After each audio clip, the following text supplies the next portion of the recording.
ਧੰਨ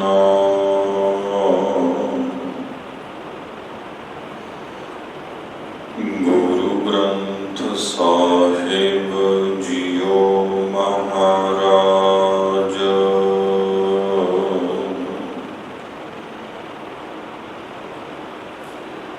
ਡੰਡੌਤ ਬੰਦਨ ਅਨੇਕ ਵਾਰ,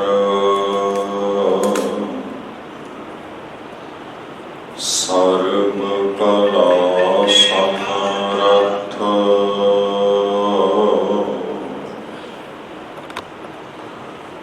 ਡੋਲਣ ਤੇਰਾ ਓ ਪ੍ਰਭੂ। ਨਾਨਕ ਦੇ ਕਰ ਹੱਥ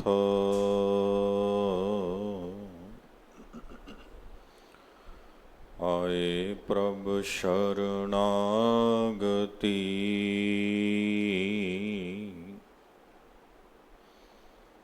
ਕਿਰਪਾ ਨਿਧ ਦਇਆਲ,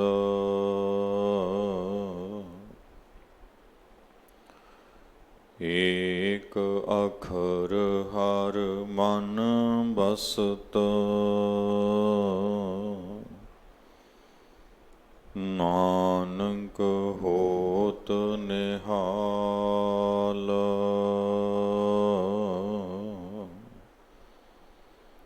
ਸਗਲ ਦਵਾਰ ਕਉ ਛਾਂਡ ਕੈ, ਗਹਿਓ ਤੁਹਾਰੋ ਦਵਾਰ।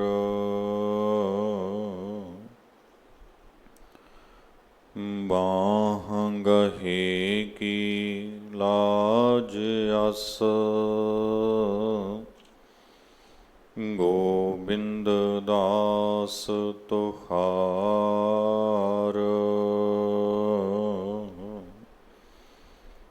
ਬਾਹ ਗਹੇ ਕੀ ਲਾਜ ਅਸ,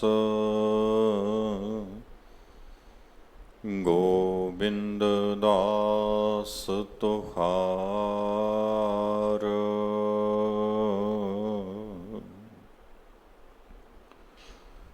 ਸਤਿਨਾਮ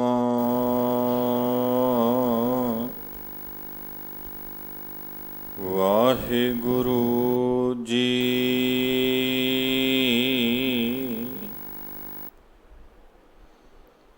ਸੋਰਠ ਘਰ ਤੀਜਾ,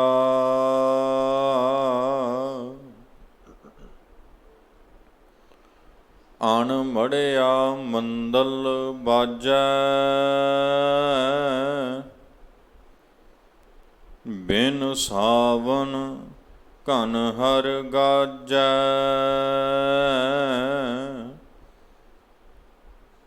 ਬਾਦਲ ਬਿਨ ਬਰਖਾ ਹੋਈ, ਜੋ ਤਤ ਵਿਚਾਰੈ ਕੋਈ।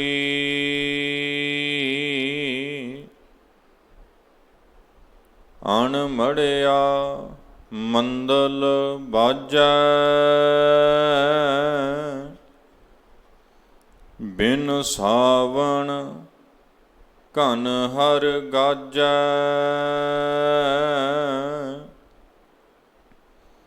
ਬਾਦਲ ਬਿਨ ਬਰਖਾ ਹੋਈ, ਜੋ ਤਤ ਵਿਚਾਰੈ ਕੋਈ।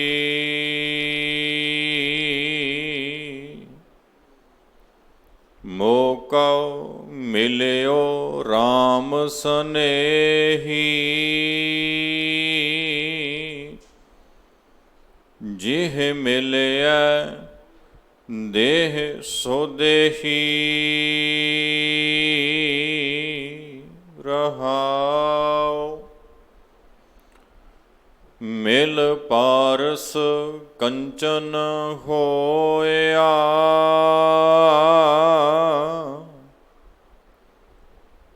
ਦੁਖ ਮਨਸਾ ਰਤਨ ਪਰੋਇਆ।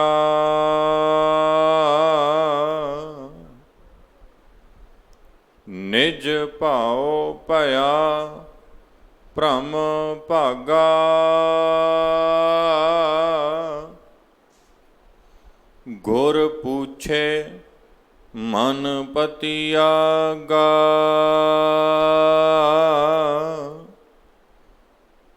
ਜਲ ਭੀਤਰ ਕੁੰਭ ਸਮਾਨਿਆ।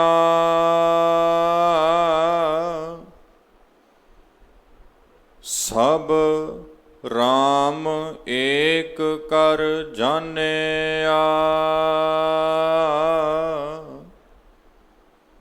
ਗੁਰ ਚੇਲੇ ਹੈ ਮਨ ਮਾਨਿਆ। ਜਨ ਨਾਮੈ ਤਤ ਪਛਾਨਿਆ। ਜਲ ਭੀਤਰ ਕੁੰਭ ਸਮਾਨਿਆ। ਸਭ ਰਾਮ ਏਕ ਕਰ ਜਾਣਿਆ। ਗੁਰ ਚੇਲੇ ਹੈ ਮਨ ਮਾਨਿਆ। ਜਨ ਨਾਮੈ ਤਤ ਪਛਾਨਿਆ।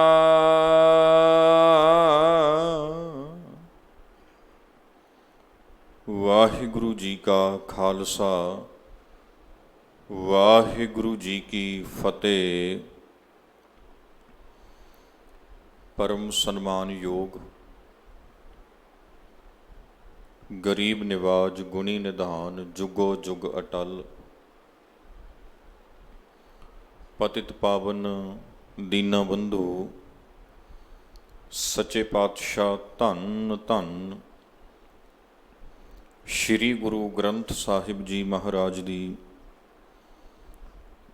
ਪਾਵਨ ਅਤੇ ਪਵਿੱਤਰ ਹਜ਼ੂਰੀ ਦੇ ਅੰਦਰ ਬਹੁਤ ਹੀ ਅਦਬ ਅਤੇ ਇਕਾਗਰਤਾ ਸਹਿਤ ਸਜ ਬੈਠੀ ਸਨਮਾਨਯੋਗ ਸਤਿਕਾਰਯੋਗ ਸਾਧ ਸੰਗਤ ਜੀਓ, ਸਤਿਗੁਰੂ ਜੀ ਦੀ ਮਹਾਨ ਕਿਰਪਾ ਹੋਈ। ਗੁਰੂ ਦਰਬਾਰ ਦੇ ਅੰਦਰ ਜੁੜ ਮਿਲ ਕੇ ਸਤ ਸੰਗਤ ਕਰਨ ਦਾ ਸੁਭਾਗ ਪ੍ਰਾਪਤ ਹੋਇਆ ਹੈ। ਗੁਰਮੁਖ ਪਿਆਰੇ ਸ਼੍ਰੀਮਾਨ ਸੰਤ ਅਤਰ ਸਿੰਘ ਸਾਹਿਬ ਜੀ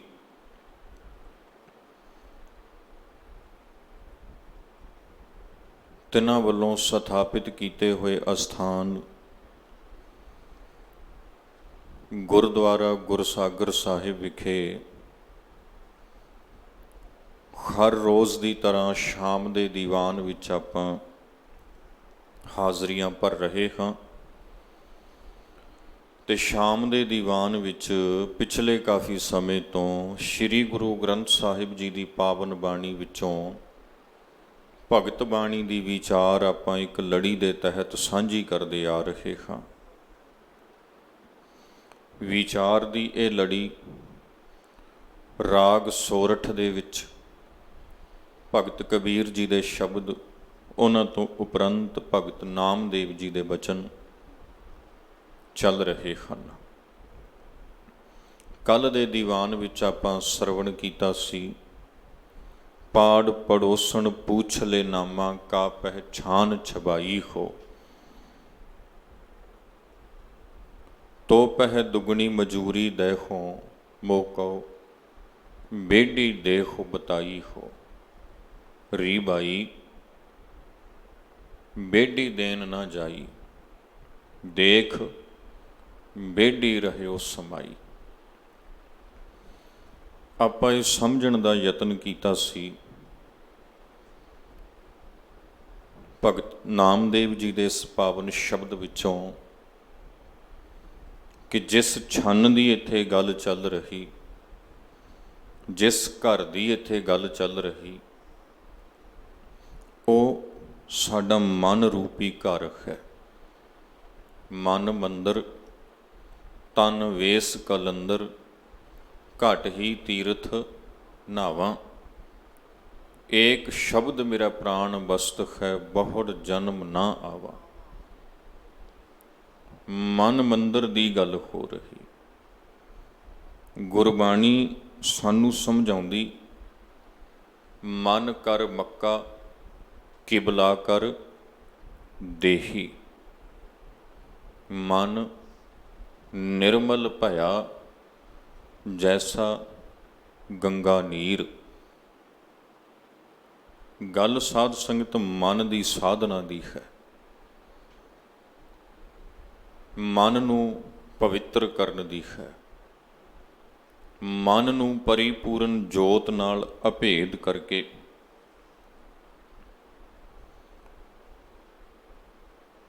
ਮਨ ਨੂੰ ਉਸ ਦਾ ਰੂਪ ਬਣਾਉਣ ਦੀ ਹੈ। ਤੇ ਸਤਿਗੁਰ ਜੀ ਦੀ ਪਾਵਨ ਬਾਣੀ ਦੱਸਦੀ, ਜਦੋਂ ਮਨ ਇਸ ਅਵਸਥਾ ਤੇ ਅੱਪੜ ਜਾਂਦਾ ਨਾ, ਫਿਰ ਐਸੇ ਮਨ ਦੇ ਲਈ ਪਰਮ ਜੋਤ ਦਾ ਵਾਸਾ ਕੁੱਲ ਕਾਇਨਾਤ ਵਿੱਚ ਹੁੰਦਾ ਹੈ।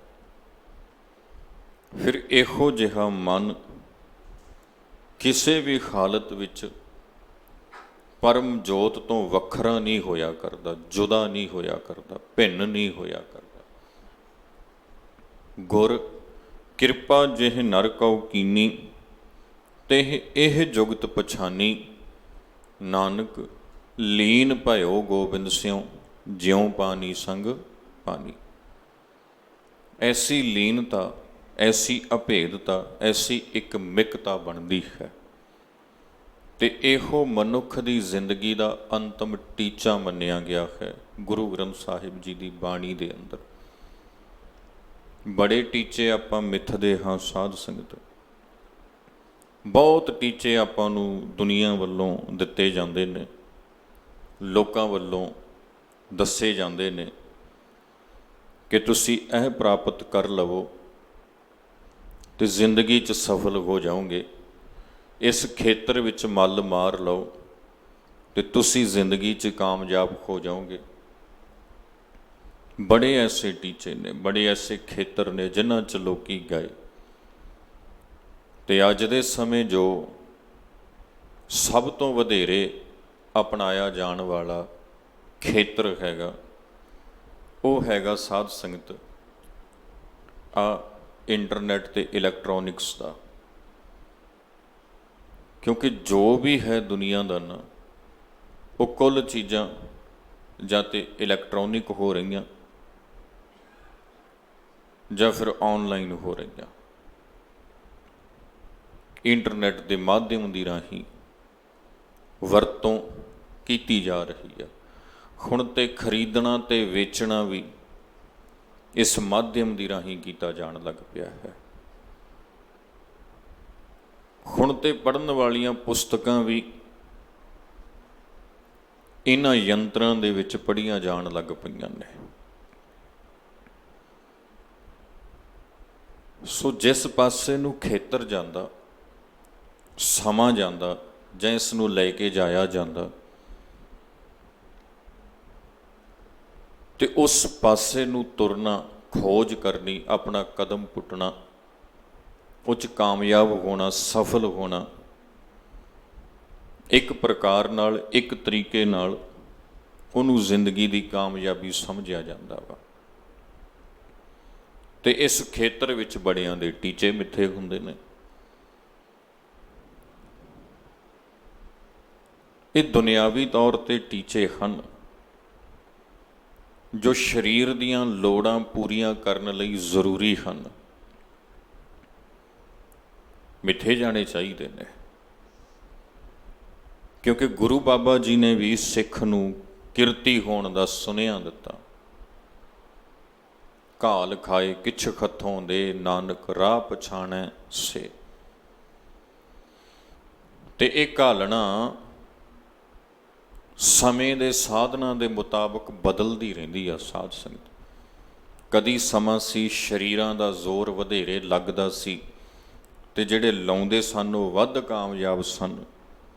ਅੱਜ ਸਮਾਂ ਬਦਲ ਗਿਆ, ਅੱਜ ਵਧੇਰੇ ਐਕਸਰਸਾਈਜ਼, ਵਧੇਰੇ ਜ਼ੋਰ ਮਨ ਦਾ ਲੱਗ ਰਿਹਾ। ਬਦਲ ਜਾਂਦਾ ਸਮਾਂ।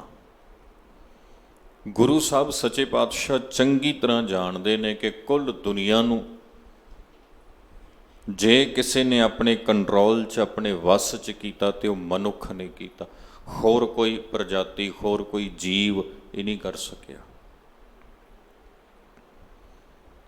ਕਿੰਨੀਆਂ ਪ੍ਰਜਾਤੀਆਂ, ਕਿੰਨੇ ਪ੍ਰਕਾਰ ਦੇ ਜੀਵ ਨੇ ਧਰਤੀ ਦੇ ਉੱਪਰ। ਮੋਟੀ ਜੀ ਗਿਣਤੀ ਤੇ 84 ਲੱਖ ਦੀ ਮੰਨੀ ਗਈ ਆ, ਪਰ ਕਈ ਕਰੋੜਾਂ ਪ੍ਰਜਾਤੀਆਂ ਹਨ। ਤੇ ਉਹਨਾਂ ਦੇ ਵਿੱਚੋਂ ਜੇਕਰ ਕੋਈ ਇੱਕ ਜੀਵ ਅੱਗੇ ਵਧਿਆ ਤੇ ਉਹ ਮਨੁੱਖ, ਉਹ ਇਨਸਾਨ ਹੈ। ਇਨਸਾਨ ਨੇ ਇਹਨੂੰ, ਇਸ ਧਰਤੀ ਨੂੰ ਆਪਣੇ ਕਾਬੂ 'ਚ ਕਰਨ ਦੀ ਕੋਸ਼ਿਸ਼ ਕੀਤੀ, ਯਤਨ ਵਿੱਚ ਲੱਗਿਆ ਹੋਇਆ। ਤੇ ਇਨਸਾਨ ਕਿਹਦੇ ਕਾਬੂ 'ਚ ਆ? ਮਨੁੱਖ ਕਿਹਦੇ ਕੰਟਰੋਲ 'ਚ ਆ? ਉਹ ਹੈਗਾ ਮਨ। ਮਨੁੱਖ, ਇਹਦਾ ਸਰੀਰ, ਇਹਦੇ ਕਰਮ, ਇਹਦਾ ਬੋਲਣਾ, ਇਹਦਾ ਵੇਖਣਾ, ਉਹ ਮਨ ਦੇ ਅਧੀਨ ਆ। ਤਾਂ ਕਹਿ ਸਕਦੇ ਹਾਂ ਆਪਾਂ ਬਈ ਮਨ ਦੇ ਅਧੀਨ ਚੱਲ ਰਿਹਾ ਅਵਤਾਰਾ। ਤੇ ਸਤਿਗੁਰ ਮਹਾਰਾਜ ਗੁਰਬਾਣੀ ਦੇ ਵਿੱਚ ਵਧੇਰੇ ਕੰਮ ਮਨ ਉੱਪਰ ਕਰਦੇ ਨੇ, ਵਧੇਰੇ ਉਪਦੇਸ਼ ਮਨ ਦੇ ਸੰਬੰਧੀ ਦਿੰਦੇ ਨੇ। ਇਹ ਮਨ ਪਿਆਰਿਆ, ਇਹ ਮਨ ਚੰਚਲਾ, ਮਨ ਨੂੰ ਸਮਝਾਇਆ ਗਿਆ। ਮਨ, ਤੂੰ ਜੋਤ ਸਰੂਪ ਹੈ, ਆਪਣਾ ਮੂਲ ਪਛਾਣ। ਜਿੱਥੇ ਤਨ ਦੀ ਗੱਲ ਹੋਈ ਨਾ, ਉੱਥੇ ਗੁਰੂ ਸਾਹਿਬ ਨੇ ਇਹ ਨਹੀਂ ਆਖਿਆ ਬਈ ਇਹ ਸਰੀਰ ਤੂੰ ਰੱਬ ਦਾ ਰੂਪ ਹੈ। ਨਹੀਂ, ਸਰੀਰ ਤੇ ਸਵਾਲ ਕੀਤੇ ਗਏ, ਇਹ ਸਰੀਰਾ ਮੇਰਿਆ ਇਸ ਜਗ ਮਹਿ ਆਏ ਕੈ, ਕਿਆ ਤੁਧ ਕਰਮ ਕਮਾਇਆ। ਪਰ ਸਤਿਗੁਰੂ ਜੀ ਨੇ ਉਪਦੇਸ਼ ਮਨ ਨੂੰ ਮੁਖਾਤਬ ਹੋ ਕੇ ਦਿੱਤਾ, ਕਿਉਂਕਿ ਮਨ ਹੀ ਸਰੀਰ ਨੂੰ ਤੇ ਦੁਨੀਆ ਦੇ ਵਹਾਅ ਨੂੰ ਤੋਰ ਰਿਹਾ ਹੈ। ਤੇ ਜੇ ਮਨ ਸੁੰਦਰ ਹੋ ਜਾਏ, ਮਨ ਚੰਗਾ ਹੋ ਜਾਏ, ਮਨ ਵਿੱਚੋਂ ਬੁਰਿਆਈ ਨਿਕਲ ਜਾਏ, ਤੇ ਚੇਤਾ ਰੱਖਣਾ, ਜਿਸ ਸਰੀਰ ਦੇ ਮਨ ਵਿੱਚੋਂ ਬੁਰਿਆਈ ਨਿਕਲੇਗੀ ਨਾ, ਉਸ ਸਰੀਰ ਦੇ ਕਰਮਾਂ ਵਿੱਚੋਂ ਵੀ ਬੁਰਿਆਈ ਨਿਕਲ ਜਾਏਗੀ। ਤੇ ਜਿਸ ਦੇ ਕਰਮਾਂ ਵਿੱਚੋਂ ਬੁਰਿਆਈ ਨਿਕਲੇਗੀ, ਉਸ ਦੇ ਵੇਖਣ ਵਿੱਚੋਂ, ਉਸ ਦੇ ਬੋਲਣ ਵਿੱਚੋਂ, ਉਸ ਦੇ ਸੁਣਨ ਵਿੱਚੋਂ, ਉਸ ਦੇ ਕੰਮ ਕਰਨ ਦੇ ਤਰੀਕਿਆਂ ਵਿੱਚੋਂ ਬੁਰਿਆਈ ਨਿਕਲ ਜਾਏਗੀ। ਉਹਦਾ ਵੇਖਣਾ, ਉਹਦਾ ਬੋਲਣਾ, ਉਹਦਾ ਸੁਣਨਾ, ਉਹਦਾ ਕਰਮ ਕਰਨਾ ਸਭ ਚੰਗਾ ਹੋ ਜਾਏਗਾ, ਭਲਾ ਹੋ ਜਾਏਗਾ, ਪਵਿੱਤਰ ਹੋ ਜਾਏਗਾ, ਜੇ ਮਨ ਪਵਿੱਤਰ ਹੋ ਗਿਆ। ਇਸ ਲਈ ਸਤਿਗੁਰੂ ਮਨ ਨੂੰ ਪਵਿੱਤਰ ਕਰਦੇ ਨੇ, ਪਵਿੱਤਰ ਕਰਨ ਦਾ ਤਰੀਕਾ ਦੱਸਦੇ ਨੇ। ਤੇ ਉਹ ਸਾਰਥਕ ਤਰੀਕਾ ਗੁਰੂ ਸਾਹਿਬ ਨੇ ਦੱਸਿਆ, ਪ੍ਰਭੂ ਮਿਲਾਪ। ਮਨ ਦਾ ਆਪਣੇ ਸ਼ੁੱਧ ਸਰੂਪ ਨੂੰ ਪ੍ਰਾਪਤ ਕਰ ਲੈਣਾ, ਮਨ ਦਾ ਪਰਮ ਜੋਤ ਵਿੱਚ ਅਭੇਦ ਹੋਣਾ ਅਭਿਆਸ ਦੇ ਨਾਲ। ਤੇ ਇਉਂ ਮਨ ਪਵਿੱਤਰ ਹੁੰਦਾ ਜਾਂਦਾ, ਤੇ ਫਿਰ ਤਨ ਦੇ ਕਰਮ ਵੀ ਪਵਿੱਤਰ ਹੁੰਦੇ ਨੇ। ਤੇ ਪਵਿੱਤਰ ਹੋਇਆ ਮਨ ਆਪਣੇ ਮੂਲ ਸਰੂਪ ਤੱਕ ਪਹੁੰਚ ਜਾਂਦਾ, ਅੱਪੜ ਜਾਂਦਾ, ਜਿੱਥੇ ਜਾ ਕੇ ਹਰ ਕਾ ਸੇਵਕ ਸੋ ਹਰ ਜਿਹਾ, ਭੇਦ ਨਾ ਜਾਣੋ ਮਾਨਸ ਦੇਹਾ ਵਾਲੀ ਖੇਡ ਵਾਪਰਦੀ ਹੈ ਸਾਧ ਸੰਗਤ। ਸੋ ਇਹ ਪਰਮ ਉਪਦੇਸ਼ ਸਤਿਗੁਰੂ ਬਾਣੀ 'ਚੋਂ ਕਰਦੇ ਨੇ। ਬਾਣੀ ਭਾਵੇਂ ਗੁਰੂ ਪਾਤਸ਼ਾਹ ਦੀ ਉਚਾਰੀ ਹੋਈ ਹੈ, ਭਗਤ ਸਾਹਿਬਾਨ ਦੀ ਉਚਾਰੀ ਹੋਈ ਹੈ, ਗੁਰਸਿੱਖਾਂ ਦੀ ਹੈ, ਬਾਣੀ ਦੇ ਅੰਦਰ ਨੁਕਤਾ, ਉਪਦੇਸ਼, ਸੰਦੇਸ਼ ਇਹ ਹੋ ਰਿਹਾ ਹੈ। ਸੋ ਕੱਲ੍ਹ ਦਾ ਪਾਵਨ ਸ਼ਬਦ ਆਪਾਂ ਸਮਝਿਆ। ਅੱਜ ਵਾਲਾ ਸ਼ਬਦ ਰਾਗ ਸੋਰਠ ਵਿੱਚ ਉਚਾਰਨ ਕੀਤਾ ਹੋਇਆ ਹੈ, ਭਗਤ ਨਾਮਦੇਵ ਜੀ ਦਾ, ਜਾਂ ਇਉਂ ਕਹਿ ਲਈਏ ਭਗਤ ਨਾਮਦੇਵ ਜੀ ਦਾ ਸ਼ਬਦ ਹੈ, ਜਿਸ ਨੂੰ ਸਤਿਗੁਰੂ ਜੀ ਨੇ ਸੋਰਠ ਰਾਗ ਦੇ ਅੰਦਰ ਦਰਜ ਕੀਤਾ ਹੈ। ਇਹ ਸ਼ਬਦ 3 ਪਦਿਆਂ ਦਾ ਹੈ।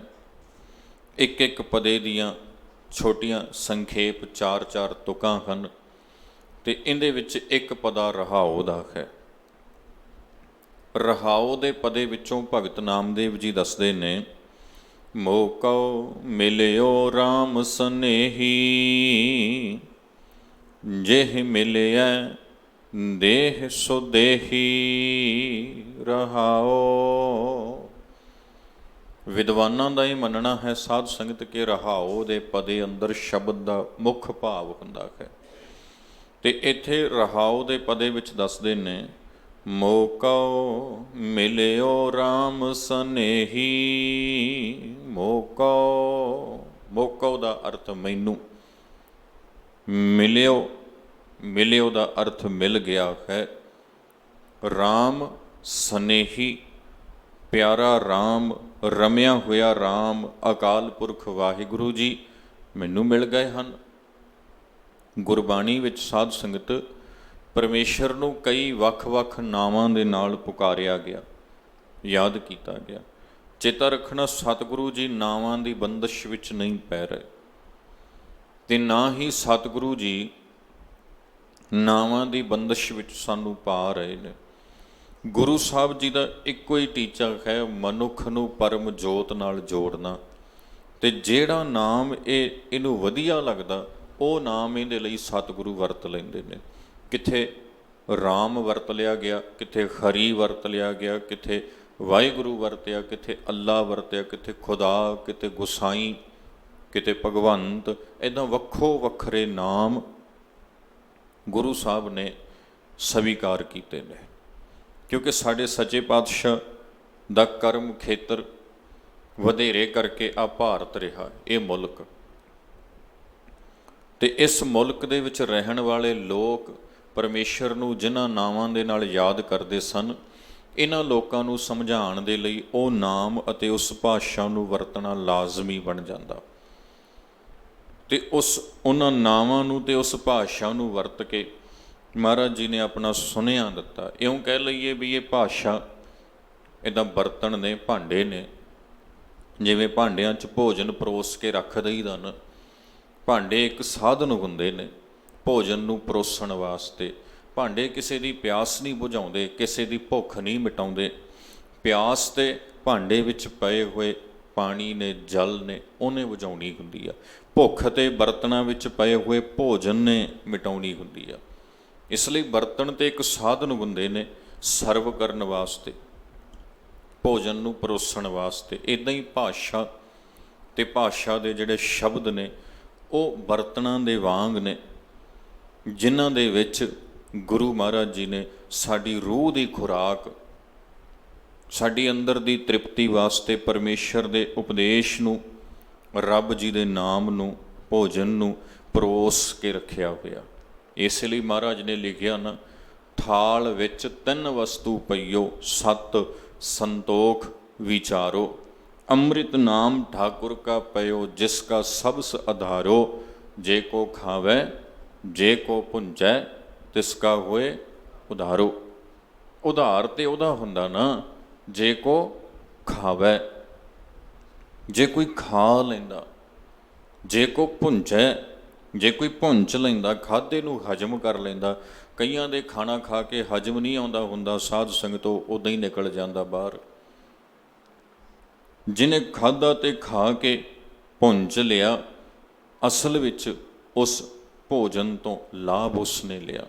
ਜਿਹਨੇ ਭੁੰਜਿਆ ਨਹੀਂ ਨਾ, ਜਿਹਦੇ ਹਜਮ ਨਹੀਂ ਆਇਆ, ਉਹਨੇ ਸਵਾਦ ਤੇ ਮਾਣ ਲਿਆ। ਉਹਨੂੰ ਸਵਾਦ ਦਾ ਤੇ ਪਤਾ ਲੱਗ ਗਿਆ ਵੀ ਕਿਵੇਂ ਦਾ ਸੀ, ਪਰ ਉਹਦੇ ਤੋਂ ਜਿਹੜੀ ਐਨਰਜੀ, ਜੋ ਤਾਕਤ, ਜੋ ਮਿਲਣਾ ਸੀ ਉਹ ਨਹੀਂ ਮਿਲ ਪਾਇਆ, ਕਿਉਂਕਿ ਉਹ ਉੱਦਾਂ ਹੀ ਕੱਢ ਦਿੱਤਾ ਉਹਨੇ। ਮਹਾਰਾਜ ਕਹਿੰਦੇ, ਜੇ ਕੋ ਖਾਵੈ ਜੇ ਕੋ ਭੁੰਜੈ, ਤਿਸ ਕਾ ਹੋਏ ਉਧਾਰੋ। ਭਾਈ, ਨਾ ਤੇ ਇਸ ਭੋਜਨ ਨੂੰ, ਜਿਹੜਾ ਨਾਮ ਦਾ ਭੋਜਨ ਆ, ਜਿਹਨੂੰ ਗੁਰੂ ਸਾਹਿਬ ਨੇ ਕਿਹਾ ਪਰਮੇਸ਼ਰ ਦਾ ਨਾਮ ਕੀਰਤਨ, ਉਹ ਤੁਹਾਡਾ ਭੋਜਨ ਬਣੇ। ਕੀਰਤਨ ਭੋਜਨ ਨੀਤ ਉਹ ਭੋਜਨ ਬਣੇ। ਉਹ ਭੋਜਨ ਪਰਮੇਸ਼ਰ ਦੀ ਸਿਫਤ ਸਲਾਹ ਦਾ, ਜਿਨ੍ਹਾਂ ਦੀ ਰਸਨਾ ਨੇ, ਜਿਨ੍ਹਾਂ ਦੀ ਸੁਰਤ ਨੇ ਚੱਖ ਲਿਆ ਤੇ ਜਿਨ੍ਹਾਂ ਦੇ ਮਨ ਨੇ ਉਹਨੂੰ ਹਜਮ ਕਰ ਲਿਆ, ਪਚਾ ਲਿਆ, ਆਪਣੇ ਅੰਦਰ ਟਿਕਾ ਲਿਆ, ਉਹ ਹੀ ਇਸ ਦੀ ਬਰਕਤ ਨੂੰ ਜਾਣ ਸਕਦੇ ਹਨ ਭਾਈ। ਸੋ ਇਹ ਭਾਸ਼ਾਵਾਂ, ਭਾਸ਼ਾ ਦੇ ਸ਼ਬਦ ਇਹ ਪਰੋਸਣ ਦੇ ਲਈ ਇੱਕ ਸਾਧਨ ਨੇ। ਸੋ ਇਸ ਲਈ ਰਾਮ ਹੋਵੇ, ਹਰੀ ਹੋਵੇ, ਭਗਵੰਤ ਹੋਵੇ, ਗੁਸਾਈਂ ਹੋਵੇ, ਅੱਲਾ ਹੋਵੇ, ਖੁਦਾ ਹੋਵੇ, ਇਹ ਸ਼ਬਦ ਜਿੱਥੇ ਵਰਤੇ ਗਏ ਨੇ ਤਾਂ ਇਹਨਾਂ ਸ਼ਬਦਾਂ ਦੇ ਉਹਨਾਂ ਭਾਵਾਂ ਵੱਲ ਆਪ ਜੀ ਨੇ ਨਹੀਂ ਜਾਣਾ ਜਿਹੜੇ ਭਾਵ ਇਹਨਾਂ ਦੇ ਵੱਖ-ਵੱਖ ਧਰਮਾਂ ਵਿੱਚ ਲਏ ਜਾਂਦੇ ਨੇ। ਅਸੀਂ ਇਹਨਾਂ ਦਾ ਉਹ ਭਾਵ ਲੈਣਾ ਹੈ ਜਿਹੜਾ ਭਾਵ ਸਾਡੇ ਗੁਰੂ ਪਾਤਸ਼ਾਹ ਨੇ ਬਾਣੀ 'ਚ ਵਰਤਿਆ ਹੈ। ਮੋਕਉ ਮਿਲਿਓ ਰਾਮ ਸਨੇਹੀ। ਬਾਬਾ ਨਾਮਦੇਵ ਜੀ ਕਹਿਣ ਲੱਗੇ, ਭਾਈ ਮੈਨੂੰ ਹੁਣ ਸਨੇਹੀ ਪਰਮਾਤਮਾ ਪਿਆਰਾ ਰਮਿਆ ਹੋਇਆ ਵਾਹਿਗੁਰੂ ਮਿਲ ਗਿਆ ਹੈ, ਪਰਮਾਤਮਾ ਦੀ ਪ੍ਰਾਪਤੀ ਹੋ ਗਈ ਹੈ। ਜਿਹ ਮਿਲਿਆ ਦੇਹ ਸੋ ਦੇਹੀ। ਕਹਿੰਦੇ ਜਿਸ ਦੇ ਮਿਲਣ ਕਰਕੇ ਆ ਜਿਹੜੀ ਦੇਹ ਆ ਨਾ, ਸਰੀਰ, ਇਹ ਬੜਾ ਸੋਹਣਾ ਬਣ ਗਿਆ। ਸੋਦੇਹੀ, ਸੋਦੇਹੀ ਦਾ ਅਰਥ ਸੋਹਣਾ। ਸੱਸੇ ਔਂਕੜ ਸ਼ਬਦ ਆ ਨਾ ਜਿਹੜਾ ਸੋ, ਇਹ ਕਈ ਵਾਰੀ ਕਿਸੇ ਸ਼ਬਦ ਨੂੰ ਹੋਰ ਵਧੇਰੇ ਭਾਵ ਪੂਰਤ ਬਣਾਉਣ ਦੇ ਲਈ ਲਾ ਦਿੱਤਾ ਜਾਂਦਾ। ਜਿਵੇਂ ਸ਼ਬਦ ਹੈਗਾ ਭਾਏ, ਭੱਬੇ ਨੂੰ ਕੰਨਾ ਈੜੀ ਸਿਆਰੀ, ਇਹਦਾ ਅਰਥ ਹੁੰਦਾ ਪ੍ਰੇਮ। ਪਰ ਕਈ ਥਾਵਾਂ ਤੇ ਗੁਰੂ ਗ੍ਰੰਥ ਸਾਹਿਬ ਦੀ ਬਾਣੀ ਦੇ ਅੰਦਰ ਸੱਸੇ ਨੂੰ ਔਂਕੜ ਇਹਦੇ ਅੱਗੇ ਲਾ ਦਿੱਤਾ ਜਾਂਦਾ। ਸੱਸੇ ਨੂੰ ਔਂਕੜ, ਭੱਬੇ ਨੂੰ ਕੰਨਾ ਈੜੀ ਸਿਆਰੀ, ਸੁਭਾਏ। ਉਸ ਸੁਭਾਏ ਦਾ ਅਰਥ ਕੀ ਬਣ ਜਾਂਦਾ? ਕਈ ਥਾਵਾਂ ਤੇ ਉਹਨੂੰ ਸੁਭਾਏ ਪੜ੍ਹਨਾ, ਸਹਿਜ ਸੁਭਾਅ ਸੁਤੇ ਸਿੱਧ, ਪਰ ਕਈਆਂ ਥਾਵਾਂ ਤੇ ਉਹਦਾ ਉਚਾਰਨ ਸੁਭਾਏ ਹੋਏਗਾ, ਜਿਹਦਾ ਅਰਥ ਨਿਕਲੇਗਾ ਸੋਹਣੇ ਪਿਆਰ ਨਾਲ। ਇਉਂ ਵਿਸ਼ੇਸ਼ਣ ਦੇ ਰੂਪ 'ਚ ਇਹ ਸ਼ਬਦ ਵਰਤ ਲਿਆ ਜਾਂਦਾ। ਜਿਹ ਮਿਲਿਆ ਦੇਹ ਸੋ ਦੇਹੀ। ਪਰਮੇਸ਼ਰ ਜੀ ਐਸੇ ਹਨ ਜਿਨ੍ਹਾਂ ਨੂੰ ਮਿਲਣ ਦੇ ਨਾਲ ਆ ਦੇਹੀ ਸੋਹਣੀ ਹੋ ਗਈ, ਆ ਸਰੀਰ ਸੋਹਣਾ ਹੋ ਗਿਆ। ਕੰਚਨ ਕਾਇਆ ਇਹ ਦੇਹੀ ਬੜੀ ਸੁੰਦਰ ਬਣ ਗਈ। ਹੁਣ ਚੇਤਾ ਰੱਖਣਾ ਸਾਧ ਸੰਗਤ, ਸਰੀਰ ਸੁੰਦਰ ਕਿਵੇਂ ਬਣਦਾ? ਕਿ ਪਰਮਾਤਮਾ ਦਾ ਨਾਮ ਜਪਣ ਦੇ ਨਾਲ ਬੰਦੇ ਦਾ ਰੰਗ ਚਿੱਟਾ ਹੋ ਜਾਂਦਾ ਹੈ? ਕੀ ਪਰਮੇਸ਼ਰ ਦਾ ਨਾਮ ਜਪਣ ਨਾਲ ਜਿਨ੍ਹਾਂ ਦਾ ਕੱਦ ਨਹੀਂ ਲੰਬਾ ਉਹ ਲੰਬੇ ਹੋ ਜਾਂਦੇ ਨੇ, ਜਾਂ ਜਿਹੜੇ ਕਮਜ਼ੋਰ ਨੇ ਉਹ ਬਹੁਤ ਤਕੜੇ ਬਣ ਜਾਂਦੇ ਨੇ? ਕਿਵੇਂ ਸੋਹਣੇ ਬਣਦੇ ਨੇ, ਸੋਹਣੇ ਕਿਵੇਂ ਬਣਦੇ ਨੇ? ਅਸਲ ਵਿੱਚ ਨਾ ਗੁਰਮਤ ਦੇ ਅੰਦਰ ਸ਼ਿੰਗਾਰ ਗੁਣਾਂ ਦਾ ਮੰਨਿਆ ਗਿਆ, ਬਾਹਰਲਾ ਨਹੀਂ ਮੰਨਿਆ ਗਿਆ। ਗੁਣਾਂ ਦੇ ਸ਼ਿੰਗਾਰ ਦੀ ਗੱਲ ਕੀਤੀ ਗਈ। ਕੱਲ੍ਹ ਵਾਲੇ ਸ਼ਬਦ ਦਾ ਆਪਾਂ ਕਹਿ ਸਕਦੇ ਹਾਂ ਵੀ ਇੱਥੇ ਜਵਾਬ ਆ। ਪਾੜ ਪੜੋਸਣ ਪੂਛ ਲੈ ਨਾਮਾ ਕਾ ਪਹਿਛਾਨ ਛਵਾਈ ਹੋ। ਇੰਨੀ ਸੋਹਣੀ ਛੰਨ, ਇੰਨਾ ਸੋਹਣਾ ਘਰ ਕਿਵੇਂ ਬਣ ਗਿਆ ਨਾਮਦੇਵ? ਆ ਮਨ ਰੂਪੀ ਘਰ ਇੰਨਾ ਸੁੰਦਰ ਕਿਵੇਂ ਹੋ ਗਿਆ? ਕਿਹਨੇ ਬਣਾ ਦਿੱਤਾ? ਤੇ ਉਹਦਾ ਜਵਾਬ ਇੱਥੇ ਪਿਆ, ਜਿਹ ਮਿਲਿਆ ਦੇਹ ਸੋ ਦੇਹੀ। ਮੋਕਉ ਮਿਲਿਓ ਰਾਮ ਸਨੇਹੀ। ਮੈਨੂੰ ਪਰਮੇਸ਼ਰ ਮਿਲ ਗਏ ਨੇ, ਮੈਨੂੰ ਰਾਮ ਜੀ ਪਰਮਾਤਮਾ ਜੀ ਮਿਲ ਗਏ ਨੇ, ਜਿਨ੍ਹਾਂ ਦੇ ਮਿਲਣ ਦੇ ਨਾਲ ਆ ਦੇਹੀ, ਆ ਸਰੀਰ, ਆ ਮਨ ਰੂਪੀ ਘਰ ਇਹ ਬੜਾ ਸੁੰਦਰ ਹੋ ਗਿਆ ਹੈ, ਇਹ ਬੜਾ ਵਧੀਆ ਬਣ ਗਿਆ ਹੈ। ਇਸ ਮਨ ਰੂਪੀ ਘਰ 'ਚ ਜੋ ਖਿਲਾਰਾ ਪਿਆ ਹੋਇਆ ਸੀ ਔਗਣਾਂ ਦਾ, ਅਗਿਆਨਤਾ ਦਾ, ਵਿਸ਼ੇ ਵਿਕਾਰਾਂ ਦਾ, ਅੰਧ ਵਿਸ਼ਵਾਸਾਂ ਦਾ, ਉਹ ਸਾਰਾ ਖਿਲਾਰਾ ਪਰਮੇਸ਼ਰ ਜੀ ਦੇ ਆਉਣ ਨਾਲ, ਵਾਹਿਗੁਰੂ ਜੀ ਦੀ ਪਰਮ ਜੋਤ ਦੇ ਮਿਲਣ ਨਾਲ, ਸ਼ਬਦ ਦਾ ਚਾਨਣ ਸੁਰਤ ਵਿੱਚ ਹੋਣ ਦੇ ਨਾਲ ਉਹ ਚੁੱਕਿਆ ਗਿਆ, ਉਹ ਚੁੱਕਿਆ ਗਿਆ।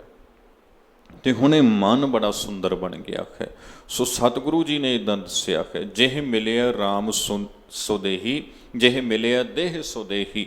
ਪਰਮੇਸ਼ਰ ਜੀ ਦਾ ਮਿਲਾਪ ਐਸਾ ਹੈ ਭਾਈ, ਜਿਨ੍ਹਾਂ ਦੇ ਮਿਲਣ ਦੇ ਨਾਲ ਮਨੁੱਖ ਬੜਾ ਸੁੰਦਰ ਬਣ ਜਾਂਦਾ ਹੈ। ਹੁਣ ਇਤਿਹਾਸ ਦੇ ਵਿੱਚੋਂ ਆਪਾਂ ਉਦਾਹਰਨ ਲੈ ਲਈਏ, ਸੁੰਦਰ ਕਿਵੇਂ ਬਣਿਆ ਜਾਂਦਾ ਹੈ। ਗੁਰੂ ਨਾਨਕ ਦੇਵ ਜੀ ਦੇ ਸਮੇਂ ਦੀ ਉਦਾਹਰਨ ਆਪਾਂ ਲੈ ਲਈਏ। ਸ਼੍ਰੀ ਗੁਰੂ ਨਾਨਕ ਦੇਵ ਮਹਾਰਾਜ ਸੱਚੇ ਪਾਤਸ਼ਾਹ ਜੀ ਤੁਲੰਬੇ ਨਾਮ ਦੇ ਸ਼ਹਿਰ ਦੇ ਵਿੱਚ ਦੱਸਿਆ ਕਿ ਵੀ ਜਾਂਦੇ ਨੇ, ਤੇ ਉਸ ਸ਼ਹਿਰ ਦੇ ਵਿੱਚ, ਉਸ ਨਗਰ ਦੇ ਵਿੱਚ ਪਾਤਸ਼ਾਹ ਗੁਰੂ ਨਾਨਕ ਜੀ ਨੂੰ ਦੱਸਿਆ ਜਾਂਦਾ ਬਈ ਇੱਥੇ ਨਾ ਜੀ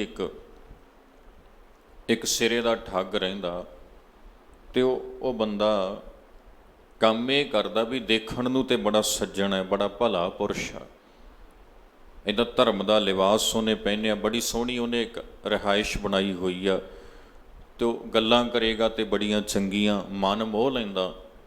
ਪਰ ਜਦੋਂ ਕੋਈ ਧਨੀ, ਕੋਈ ਅਮੀਰ ਉਹਦੇ ਕੋਲ ਰੁਕਦਾ ਤੇ ਉਹਨੂੰ ਨਾ ਖਾਣੇ 'ਚ ਕੁਝ ਦੇ ਕੇ ਬੇਸੁਰਤ ਕਰਕੇ ਲੁੱਟ ਲੈਂਦਾ, ਤੇ ਜੇ ਤੇ ਕੋਈ ਚੁੱਪ ਕਰਕੇ ਜਾਣਾ ਮੰਨੇ ਉਹਨੂੰ ਤੋੜ ਦਿੰਦਾ, ਜੇ ਕੋਈ ਰੌਲਾ ਪਾਵੇ ਉਹਦਾ ਕਤਲ ਕਰ ਦਿੰਦਾ। ਉਹ ਤਕੜਾ ਬੜਾ,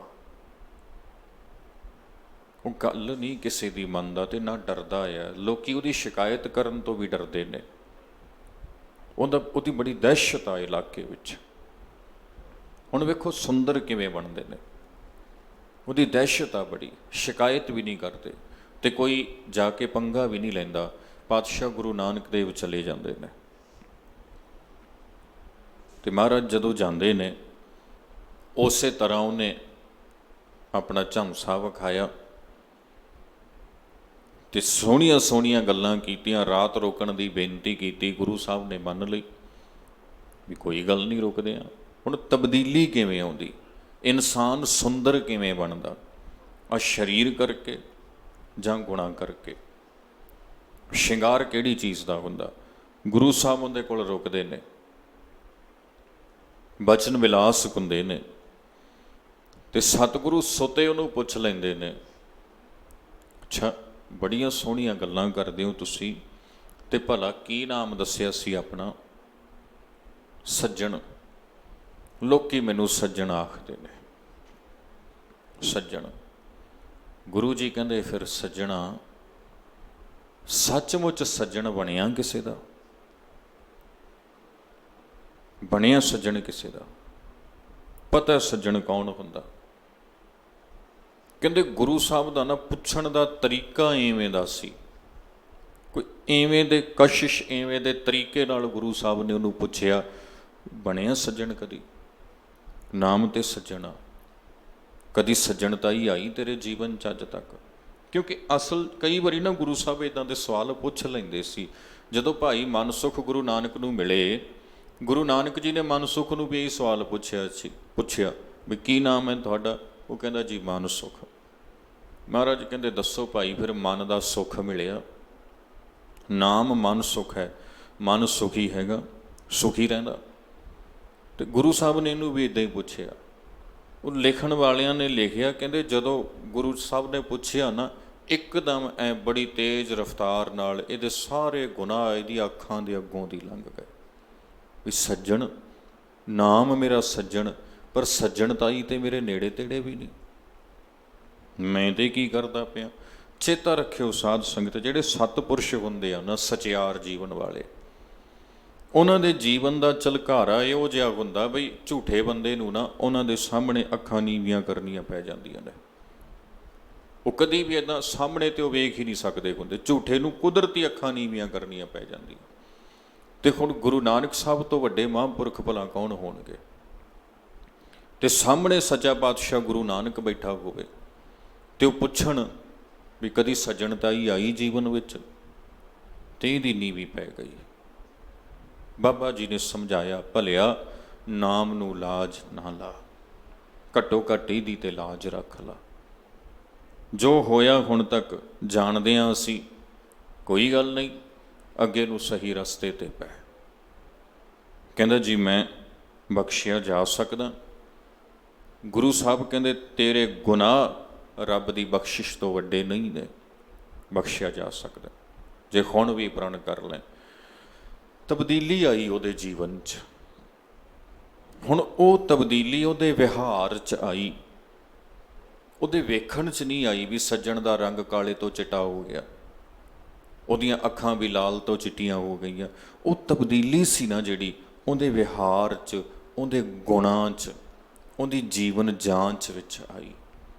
ਇਹ ਹੁੰਦਾ ਜੀਵਨ ਦਾ ਸੁੰਦਰ ਬਣ ਜਾਣਾ, ਸੋਹਣਾ ਬਣ ਜਾਣਾ। ਤੇ ਚੇਤਾ ਰੱਖਣਾ, ਜਦੋਂ ਸਤਿਗੁਰੂ ਮਿਲਦੇ ਨੇ ਨਾ, ਪਾਤਸ਼ਾਹ ਜੀ ਦਾ ਇੱਕੋ ਹੀ ਬਚਨ ਕਿੱਡਾ ਕਮਾਲ ਦਾ ਹੈ, ਆਪ ਜੀ ਦੀ ਰਸਨਾ ਤੇ ਹੋਏਗਾ ਸਭਨਾਂ ਦੀ। ਤੇ ਆਪਾਂ ਜਦੋਂ ਵੀ ਕਿਸੇ ਦੀਵਾਨ ਦੀ ਸਮਾਪਤੀ ਕਰਦੇ ਹਾਂ ਤੇ ਪਾਠ ਕਰਦੇ ਹਾਂ ਆਨੰਦ ਸਾਹਿਬ ਬਾਣੀ ਦਾ, ਹੈ ਨਾ। ਆਨੰਦ ਸਾਹਿਬ ਦੀ ਪਹਿਲੀ ਤੁਕ ਕਿਹੜੀ ਹੈ ਜੀ? ਆਨੰਦ ਭਇਆ ਮੇਰੀ ਮਾਏ ਸਤਿਗੁਰੂ ਮੈਂ ਪਾਇਆ। ਸਤਿਗੁਰੂ ਪਾਇਆ ਕੀ ਤੇ ਆਨੰਦ ਹੀ ਆਨੰਦ। ਸਤਿਗੁਰੂ ਮਿਲਿਆ ਨਹੀਂ ਤੇ ਜੀਵਨ ਆਨੰਦ ਨਾਲ ਭਰ ਗਿਆ। ਸਤਿਗੁਰੂ ਦਾ ਮਿਲਣਾ ਅਸਲ ਵਿੱਚ ਸਾਧ ਸੰਗਤ ਗੁਰੂ ਦੇ ਉਪਦੇਸ਼ ਦਾ, ਗੁਰੂ ਦੀ ਸਿੱਖਿਆ ਦਾ ਮਨ ਨੂੰ ਮਿਲਣਾ ਹੈ। ਕਿਉਂਕਿ ਗੁਰੂ ਹੈ ਸ਼ਬਦ, ਉਪਦੇਸ਼ ਤੇ ਸੁਰਤ ਨੇ ਉਹਦਾ ਚੇਲਾ ਬਣਨਾ, ਉਹਦਾ ਸਿੱਖ ਬਣਨਾ ਆ ਮਨ ਨੇ। ਇਸ ਲਈ ਮਹਾਰਾਜ ਨੇ ਕਿਹਾ ਨਾ, ਸ਼ਬਦ ਗੁਰੂ ਸੁਰਤ ਧੁਨ ਚੇਲਾ। ਗੁਰੂ ਹੈ ਸ਼ਬਦ, ਗੁਰੂ ਜੀ ਦਾ ਉਪਦੇਸ਼, ਤੇ ਉਹਦਾ ਸਿੱਖ ਹੈ ਆ ਮਨ ਜਿਹਨੇ ਮੰਨਣਾ। ਜਦੋਂ ਮਨ ਸਿੱਖ ਬਣ ਗਿਆ ਸ਼ਬਦ ਦਾ, ਫਿਰ ਤਨ ਆਪਣੇ ਆਪ ਸਿੱਖ ਬਣ ਜਾਏਗਾ। ਫਿਰ ਇਹਨੂੰ ਕਹਿਣਾ ਨਹੀਂ ਪਏਗਾ ਭਾਈ ਦਸਤਾਰ ਬੰਨ੍ਹਿਆ ਕਰ, ਆਪਣੇ ਆਪ ਸਜਾਇਆ ਕਰੇਗਾ। ਫਿਰ ਇਹਨੂੰ ਆਖਣਾ ਨਹੀਂ ਪਏਗਾ ਨਿਤਨੇਮ ਕਰਿਆ ਕਰ, ਇਹਦਾ ਚਿੱਤ ਕਰੇਗਾ ਬਾਣੀ ਪੜ੍ਹਿਆ ਕਰਾਂ। ਫਿਰ ਇਹਨੂੰ ਆਖਣਾ ਨਹੀਂ ਪਏਗਾ ਸਤਸੰਗ ਕਰਿਆ ਕਰ, ਇਹਦਾ ਦਿਲ ਕਰੇਗਾ ਸਤਸੰਗ ਕਰਨ ਨੂੰ।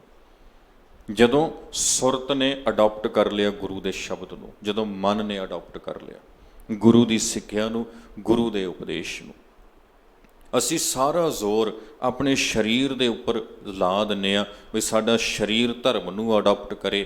ਅਸਲ ਗੱਲ ਹੈਗੀ ਮਨ ਧਰਮ ਨੂੰ ਅਡਾਪਟ ਕਰੇ। ਜਦੋਂ ਮਨ ਨੇ ਸਵੀਕਾਰ ਕਰ ਲਿਆ ਨਾ, ਤਨ ਤੇ ਆਪਣੇ ਆਪ ਕਰੇਗਾ। ਤੁਸੀਂ ਵੇਖਿਆ ਹੋਣਾ ਸਾਧ ਸੰਗਤ, ਕਈ ਇਹੋ ਜਿਹੇ ਲੋਕ ਆਪ ਜੀ ਨੂੰ ਮਿਲੇ ਹੋਣਗੇ ਜਾਂ ਵੇਖਿਆ ਹੋਵੇਗਾ ਵੀ ਇਹਦੇ ਬਾਰੇ ਕਦੀ ਸੋਚਿਆ ਨਹੀਂ ਸੀ ਇਹ ਵੀ ਧਰਮੀ ਬਣ ਸਕਦਾ, ਇਹ ਵੀ ਸਹੀ ਰਾਹ 'ਤੇ ਚੱਲ ਸਕਦਾ। ਕਦੀ ਅਸੀਂ ਮਨ 'ਚ ਸੋਚਿਆ ਤੱਕ ਨਹੀਂ ਸੀ, ਪਰ ਤੁਸੀਂ ਵੇਖਿਆ ਹੋਵੇਗਾ ਉਵੇਂ ਦੇ ਲੋਕ ਵੀ ਚੱਲ ਪੈਂਦੇ ਨੇ, ਸਹੀ ਰਾਹ 'ਤੇ ਆ ਪੈਂਦੇ ਨੇ। ਕਿਵੇਂ? ਕਿਉਂਕਿ ਮਨ ਮੰਨ ਜਾਂਦਾ। ਅਤੇ ਜਦੋਂ ਮਨ ਮੰਨ ਗਿਆ ਫਿਰ ਦੁਨੀਆ ਦੀ ਕੋਈ ਤਾਕਤ ਹਿਲਾ ਨਹੀਂ ਸਕਦੀ ਹੁੰਦੀ। ਅਤੇ ਸੱਚੇ ਪਾਤਸ਼ਾਹ ਕਹਿਣ ਲੱਗੇ, ਮੋਕਉ ਮਿਲਿਓ ਰਾਮ ਸਨੇਹੀ। ਗੱਲ ਇੱਥੇ ਮਨ ਦੇ ਪਰਮੇਸ਼ਰ ਨੂੰ ਮਿਲਣ ਦੀ ਹੈ। ਜਿਹ ਮਿਲਿਆ ਜਿਸ ਦੇ ਮਿਲਣ ਕਰਕੇ ਦੇਹ ਸੋ ਦੇਹੀ, ਆਹੀ ਦੇ ਆਹੀ ਜੀਵਨ। ਇੱਥੇ ਦੇਹ ਦਾ ਅਰਥ ਸਰੀਰ ਨਹੀਂ, ਜੀਵਨ, ਜ਼ਿੰਦਗੀ। ਸੋ ਦੇਹੀ ਇਹ ਬੜੀ ਸੋਹਣੀ ਬਣ ਗਈ, ਇਹ ਬੜੀ ਚੰਗੀ ਬਣ ਗਈ। ਹੁਣ ਇਹਦੇ ਵਿੱਚ ਤਬਦੀਲੀ ਕਿਵੇਂ ਦੀ ਆਈ? ਬੜੇ ਕਮਾਲ ਦੇ ਬਚਨ ਨੇ। ਮਹਾਰਾਜ ਕਹਿਣ ਲੱਗੇ, ਅਣਮੜਿਆ ਮੰਦਲ ਬਾਜੈ, ਬਿਨ ਸਾਵਣ ਘਨ ਹਰ ਗਾਜੈ। ਬਾਦਲ ਬਿਨ ਬਰਖਾ ਹੋਈ, ਜੋ ਤਤ ਵਿਚਾਰੈ ਕੋਈ। ਨਾਮਦੇਵ ਜੀ ਕਹਿੰਦੇ ਨਾ, ਹੁਣ ਇਵੇਂ ਦੀ ਕਹਾਣੀ ਬਣ ਗਈ। ਅਣਮੜਿਆ ਮੰਦਲ ਬਾਜੈ। ਮੰਦਲ ਦਾ ਅਰਥ ਹੁੰਦਾ ਸਾਧ ਸੰਗਤ ਢੋਲਕ, ਢੋਲਕੀ। ਆਪਣੇ ਕੋਲ ਇੱਥੇ ਤਬਲਾ ਪਿਆ ਰਾਗੀ ਸਿੰਘਾਂ ਦਾ, ਹੈ ਨਾ, ਇਹਨੂੰ ਵਜਾਇਆ ਜਾਂਦਾ। ਕੋਈ ਢੋਲ ਵਜਾਉਣ ਵਾਲਾ ਢੋਲਚੀ ਹੋਵੇ ਉਹਨੂੰ ਪੁੱਛਿਓ। ਨਗਾਰੇ ਪਏ ਹੁੰਦੇ ਆਪਣੇ ਗੁਰੂ ਘਰਾਂ 'ਚ, ਜਿਹੜੇ ਵਜਾਉਂਦੇ ਨੇ ਸਿੰਘ, ਉਹਨਾਂ ਨੂੰ ਪੁੱਛਿਓ। ਕਿਸੇ ਤਬਲਾ ਵਜਾਉਣ ਵਾਲੇ ਤਬਲਚੀ ਨੂੰ ਪੁੱਛਿਓ ਵੀ ਜੇਕਰ ਤੁਹਾਡੇ ਤਬਲੇ ਨੂੰ, ਢੋਲ ਨੂੰ, ਇਹਨੂੰ ਢਿੱਲਾ ਕਰ ਦਈਏ, ਇਹਦੀ ਖਿੱਚ ਢਿੱਲੀ ਕਰ ਦਈਏ ਨਗਾਰੇ ਦੀ, ਇਹ ਢਿੱਲਾ ਹੋ ਜਾਏ, ਤੇ ਫਿਰ ਕੀ ਇਹ ਵੱਜ ਪਏਗਾ? ਫਿਰ ਕੀ ਇਹਦੇ ਵਿੱਚੋਂ ਉਹ ਆਵਾਜ਼ ਆ ਜਾਏਗੀ ਜੋ ਕਸੇ ਹੋਏ 'ਚ ਆਉਣੀ ਚਾਹੀਦੀ ਹੈ? ਉਹ ਕਦੀ ਨਹੀਂ ਆਏਗੀ। ਜੇ ਇਹ ਮੜਿਆ ਹੀ ਨਾ ਹੋਵੇ, ਢਿੱਲਾ ਤੇ ਦੂਰ ਦੀ ਗੱਲ, ਜੇ ਮੜਿਆ ਹੀ ਨਾ ਹੋਵੇ, ਖਾਲੀ ਪਿਆ ਹੋਵੇ, ਤੇ ਫਿਰ ਖਾਲੀ ਪਏ 'ਚੋਂ ਤੇ ਸਾਧ ਸੰਗਤ ਆਪਾਂ ਕਿਆਸ ਹੀ ਨਹੀਂ ਕਰ ਸਕਦੇ ਵੀ ਇਹਦੇ 'ਚੋਂ ਆਵਾਜ਼ ਆ ਸਕਦੀ ਆ, ਇਹਦੇ ਵਿੱਚੋਂ ਵੀ ਨਾਦ ਗੂੰਜ ਸਕਦਾ। ਬਾਬਾ ਜੀ ਕਹਿੰਦੇ ਹੁਣ ਕਹਾਣੀ ਐਵੇਂ ਦੀ ਬਣ ਗਈ, ਅਣਮੜਿਆ ਮੰਦਲ ਬਾਜੈ। ਜਿਵੇਂ ਬਿਨਾਂ ਮੜੀ ਹੋਈ ਢੋਲਕੀ ਵੱਜਣ ਲੱਗ ਜਾਏ ਨਾ, ਉਹ 'ਚੋਂ ਬੜੀਆਂ ਸੋਹਣੀਆਂ ਆਵਾਜ਼ਾਂ, ਧੁਨਾਂ ਆਉਣ ਲੱਗ ਪੈਣ। ਹੁਣ ਐਵੇਂ ਦੀ ਕਹਾਣੀ ਬਣ ਗਈ ਆ ਜ਼ਿੰਦਗੀ, ਆ ਜੀਵਨ ਸਾਡਾ ਸਤਿਗੁਰੂ ਨੂੰ ਮਿਲਣ ਤੋਂ ਪਹਿਲਾਂ ਅਣਮੜੇ ਹੋਏ ਢੋਲ ਦੇ ਵਾਂਗ ਸੀ। ਗੁਰੂ ਨੂੰ ਮਿਲ ਕੇ ਇਹ ਅਣਮੜਿਆ ਇੰਨਾ ਚੰਗਾ ਬਣ ਗਿਆ ਵੀ ਇਹਦੇ ਵਿੱਚੋਂ ਵੀ ਬੜੀ ਸੁੰਦਰ ਧੁਨ ਪਰਮੇਸ਼ਰ ਦੇ ਮਿਲਾਪ ਦੀ, ਰੱਬ ਜੀ ਦੀ ਸਿਫਤ ਦੀ, ਉਸਤਤ ਦੀ ਆਉਣ ਲੱਗ ਪਈ ਹੈ। ਅਣਮੜਿਆ ਮੰਦਲ ਵਾਜੈ। ਅਗਲੀ ਗੱਲ, ਬਿਨ ਸਾਵਣ ਘਨ ਹਰ ਗਾਜੈ। ਸਾਵਣ ਤੇ ਆਪ ਜੀ ਸਮਝਦੇ ਹੋ, ਸਾਵਣ ਦਾ ਮਹੀਨਾ ਭਾਰਤੀ ਸੰਸਕ੍ਰਿਤੀ ਦੇ ਵਿੱਚ ਇਹਨੂੰ ਬਰਖਾ ਦਾ ਮਹੀਨਾ ਮੰਨਿਆ ਗਿਆ ਹੈ। ਭੂਗੋਲਿਕ ਖਿੱਤੇ ਤੋਂ ਭਾਰਤ ਆਪਣਾ ਇਵੇਂ ਦਾ ਆ, ਇੱਥੇ ਸਾਵਣ ਦੇ ਮਹੀਨੇ ਵਧੇਰੇ ਵਰਖਾ ਹੁੰਦੀ ਹੈ। ਸਾਵਣ ਦਾ ਮਹੀਨਾ। ਘਨ ਹਰ ਤੋਂ ਭਾਵ ਬੱਦਲ, ਗਾਜੈ ਦਾ ਅਰਥ ਗੱਜਣਾ। ਸਾਵਣ ਦੇ ਮਹੀਨੇ 'ਚ ਅਕਸਰ ਬਿਜਲੀਆਂ ਲਿਸ਼ਕਦੀਆਂ, ਬੱਦਲ ਗਰਜਦੇ ਨੇ ਤੇ ਬਰਖਾ ਹੁੰਦੀ ਹੈ। ਹੁਣ ਬਾਬਾ ਜੀ ਕਹਿਣ ਲੱਗੇ, ਕਹਿੰਦੇ ਇਉਂ ਮਾਨੋ ਗੁਰੂ ਨੂੰ ਮਿਲ ਕੇ ਜਿਹੜੀ ਤਬਦੀਲੀ ਸਾਡੇ ਜੀਵਨ ਵਿੱਚ ਆਈ, ਭਾਈ ਇਹ ਇਉਂ ਹੈ ਬਿਨ ਸਾਵਣ ਘਨ ਹਰ ਗਾਜੈ, ਬਈ ਸਾਉਣ ਦਾ ਮਹੀਨਾ ਤੇ ਹੋਵੇ ਹੀ ਨਾ, ਤੇ ਐਂ ਕਾਲੀਆਂ ਘਟਾਵਾਂ ਚੜੀਆਂ ਹੋਣ, ਬੱਦਲ ਗਰਜਦੇ ਹੋਣ, ਬਿਜਲੀਆਂ ਲਿਸ਼ਕਦੀਆਂ ਹੋਣ ਤੇ ਮੋਹਲੇ ਧਾਰ ਵਰਖਾ ਹੋ ਰਹੀ ਹੋਵੇ। ਕਿਸੇ ਹੋਰ ਮਹੀਨੇ 'ਚ ਇਹ ਸਾਰਾ ਵਰਤਾਰਾ ਬਣਿਆ ਹੋਵੇ। ਕਹਿੰਦੇ ਇਵੇਂ ਦੀ ਸੰਭਾਵਨਾ ਬਣ ਗਈ। ਅਸੀਂ ਕਦੋਂ ਸਾਵਣ ਨੂੰ ਉਡੀਕੀਏ ਬਈ ਉਹ ਆਵੇਗਾ, ਕਦੋਂ ਅਸੀਂ ਕਿਸੇ ਨੂੰ ਉਡੀਕੀਏ ਬਈ ਆਏਗਾ ਤੇ ਢੋਲਕ ਨੂੰ ਮੜੇਗਾ ਤੇ ਫਿਰ ਇਹ ਵੱਜੇਗੀ। ਛੱਡੋ ਕਹਿੰਦੇ ਉਡੀਕਣਾ, ਛੱਡੋ ਉਡੀਕਣਾ ਸਾਵਣ ਨੂੰ ਤੇ ਬੱਦਲਾਂ ਨੂੰ, ਗੁਰੂ ਨਾਲ ਜੁੜੋ ਤੇ ਜੀਵਨ ਇਵੇਂ ਦਾ ਬਣ ਜਾਏਗਾ ਬਈ ਬਿਨਾਂ ਸਾਵਣ ਤੋਂ ਵੀ ਤੁਸੀਂ ਇੱਥੇ ਉਹ ਸਾਵਣ ਦੇ ਆਨੰਦ ਨੂੰ ਮਾਣ ਸਕੋਗੇ। ਇੱਥੇ ਸਦਾ ਸਾਵਣ ਬਣਿਆ ਰਹੇਗਾ, ਇੱਥੇ ਸਦਾ ਚੇਤ ਬਸੰਤ ਬਣੀ ਰਹੇਗੀ, ਇੱਥੇ ਸਦਾ ਆਨੰਦ ਬਣਿਆ ਰਹੇਗਾ। ਇਹ ਸਦੀਵੀ ਆਨੰਦ ਹੀ ਸਾਧ ਸੰਗਤ ਸਦੀਵੀ ਸਾਵਣ ਹੈ। ਕਿਉਂਕਿ ਸਤਿਗੁਰੂ ਇਹ ਜੁਗਤ ਆਪਾਂ ਨੂੰ ਸਮਝਾਉਂਦੇ ਨੇ। ਜਦੋਂ ਜੀਵਨ ਮੁਕਤੀ ਦੀ ਗੱਲ ਗੁਰੂ ਸਾਹਿਬ ਕਰਦੇ ਨੇ ਨਾ ਬਾਣੀ 'ਚ, ਉਦੋਂ ਪਾਤਸ਼ਾਹ ਇਹੀ ਦੱਸਦੇ ਨੇ, ਅੱਖੀਂ ਬਾਝੋਂ ਵੇਖਣਾ ਬਿਨ ਕੰਨਾਂ ਸੁਣਨਾ, ਜੀਭੈ ਬਾਝੋਂ ਬੋਲਣਾ ਬਿਨ ਹੱਥਾਂ ਕਰਨਾ, ਪੈਰਾਂ ਬਾਝੋਂ ਚੱਲਣਾ ਇਉਂ ਜੀਵਤ ਮਰਨਾ। ਮਹਾਰਾਜ ਜੀ ਕਹਿੰਦੇ ਅਸਲ ਗੱਲ ਹੀ ਇਹ ਹੈ ਭਾਈ, ਅੱਖੀਂ ਬਾਝੋਂ ਵੇਖਣ ਦੀ ਗੱਲ ਹੈ। ਜਿਵੇਂ ਕੋਈ ਆਖੇ ਅੱਖਾਂ ਬੰਦ ਕਰਕੇ ਵੇਖੋ ਤੇ ਨਹੀਂ ਨਾ ਵੇਖਿਆ ਜਾ ਸਕਦਾ, ਬਸ ਕਹਾਣੀ ਇਵੇਂ ਦੀ ਆ। ਕੋਈ ਆਖੇ ਕੰਨ ਬੰਦ ਕਰਕੇ ਸੁਣੋ, ਗੱਲ ਇੱਦਾਂ ਦੀ ਆ। ਇਹਨੂੰ ਇੱਦਾਂ ਸਮਝੋ ਆਪ ਜੀ, ਮੂੰਦ ਲੀਏ ਦਰਵਾਜ਼ੇ ਤੋਂ ਬਾਜੀ ਵਾਲੇ ਅਨਹਦ ਵਾਜੇ। ਇਹ ਜਿਹੜੇ ਦਰਵਾਜ਼ੇ ਨੇ ਨਾ, ਅੱਖਾਂ, ਸਾਡੇ ਕੰਨ, ਸਾਡੀ ਨਾਸਕਾ, ਸਾਡੀ ਜ਼ੁਬਾਨ ਤੇ ਆਪਣੀ ਆ ਚਮੜੀ, ਇਹ 5 ਦਰਵਾਜ਼ੇ ਨੇ, 5 ਗਿਆਨ ਇੰਦਰੇ ਨੇ, 5 ਸੈਂਸ ਔਰਗਨ ਨੇ ਆਪਣੇ ਸਰੀਰ ਦੇ, ਜਿਨ੍ਹਾਂ ਰਾਹੀਂ ਆਪਾਂ ਨੂੰ ਸੋਝੀ ਮਿਲਦੀ ਆ। ਮੂੰਦ ਲੀਏ ਦਰਵਾਜ਼ੇ, ਇਹਨਾਂ ਨੂੰ ਮੂੰਦ, ਇਹਨਾਂ ਨੂੰ ਬੰਦ ਕਰ ਲੈਣਾ। ਬੰਦ ਕਿਹੜੇ ਪਾਸਿਓਂ ਕਰਨੇ ਜੀ? ਅੱਖਾਂ ਵੇਖਣ, ਪਰ ਅੱਖਾਂ ਕਦੀ ਇਹ ਨਾ ਵੇਖਣ ਪਰ ਤ੍ਰਿਆ ਰੂਪ ਨਾ ਪੇਖੈ ਨੇਤਰ। ਕੰਨ ਸੁਣਨ, ਪਰ ਕੰਨ ਉਸਤਤ ਨਿੰਦਿਆ ਵਾਲੇ ਪਾਸੇ ਨਾ ਜਾਣ। ਕੰਨ ਸੁਣਨ ਤੇ ਪਰਮੇਸ਼ਰ ਦੀ ਸਿਫਤ ਸਲਾਹ ਨੂੰ, ਇਹ ਸਰਵਣੋ ਮੇਰਿਓ ਸਾਚੈ ਸੁਣਨੈ ਨੂੰ ਪਠਾਏ। ਰਸਨਾ ਬੋਲੇ ਤੇ ਸਹੀ, ਕੱਲੇ ਰਸਾਂ 'ਚ ਨਾ ਉਲਝੀ ਰਹੇ, ਉਚਾਰੇ ਵਾਹਿਗੁਰੂ ਦੀ ਸਿਫਤ ਨੂੰ। ਇਹ ਰਸਨਾ ਤੂੰ ਅੰਦਰਸ ਰਾਚ ਰਹੀ, ਤੇਰੀ ਪਿਆਸ ਨਾ ਜਾਏ। ਇਹ ਸਹੀ ਪਾਸੇ ਤੁਰ ਪਏਗੀ। ਇਹਨੂੰ ਆਖਦੇ ਨੇ ਮੂੰਦ ਲੀਏ ਦਰਵਾਜ਼ੇ। ਬਈ ਇਹ ਜਿਹੜੇ ਸਾਡੇ ਦੁਆਰੇ ਨੇ ਨਾ, ਇੰਦਰੇ ਨੇ, ਇਹ ਇੰਦਰੇ ਲੋਭ ਮੋਹ ਹੰਕਾਰ ਦੀ ਪਕੜ ਨੂੰ ਛੱਡ ਕੇ ਪ੍ਰਭੂ ਦੀ ਪ੍ਰੀਤ ਵਾਲੇ ਪਾਸੇ ਨੂੰ ਤੁਰ ਪਏ ਨੇ।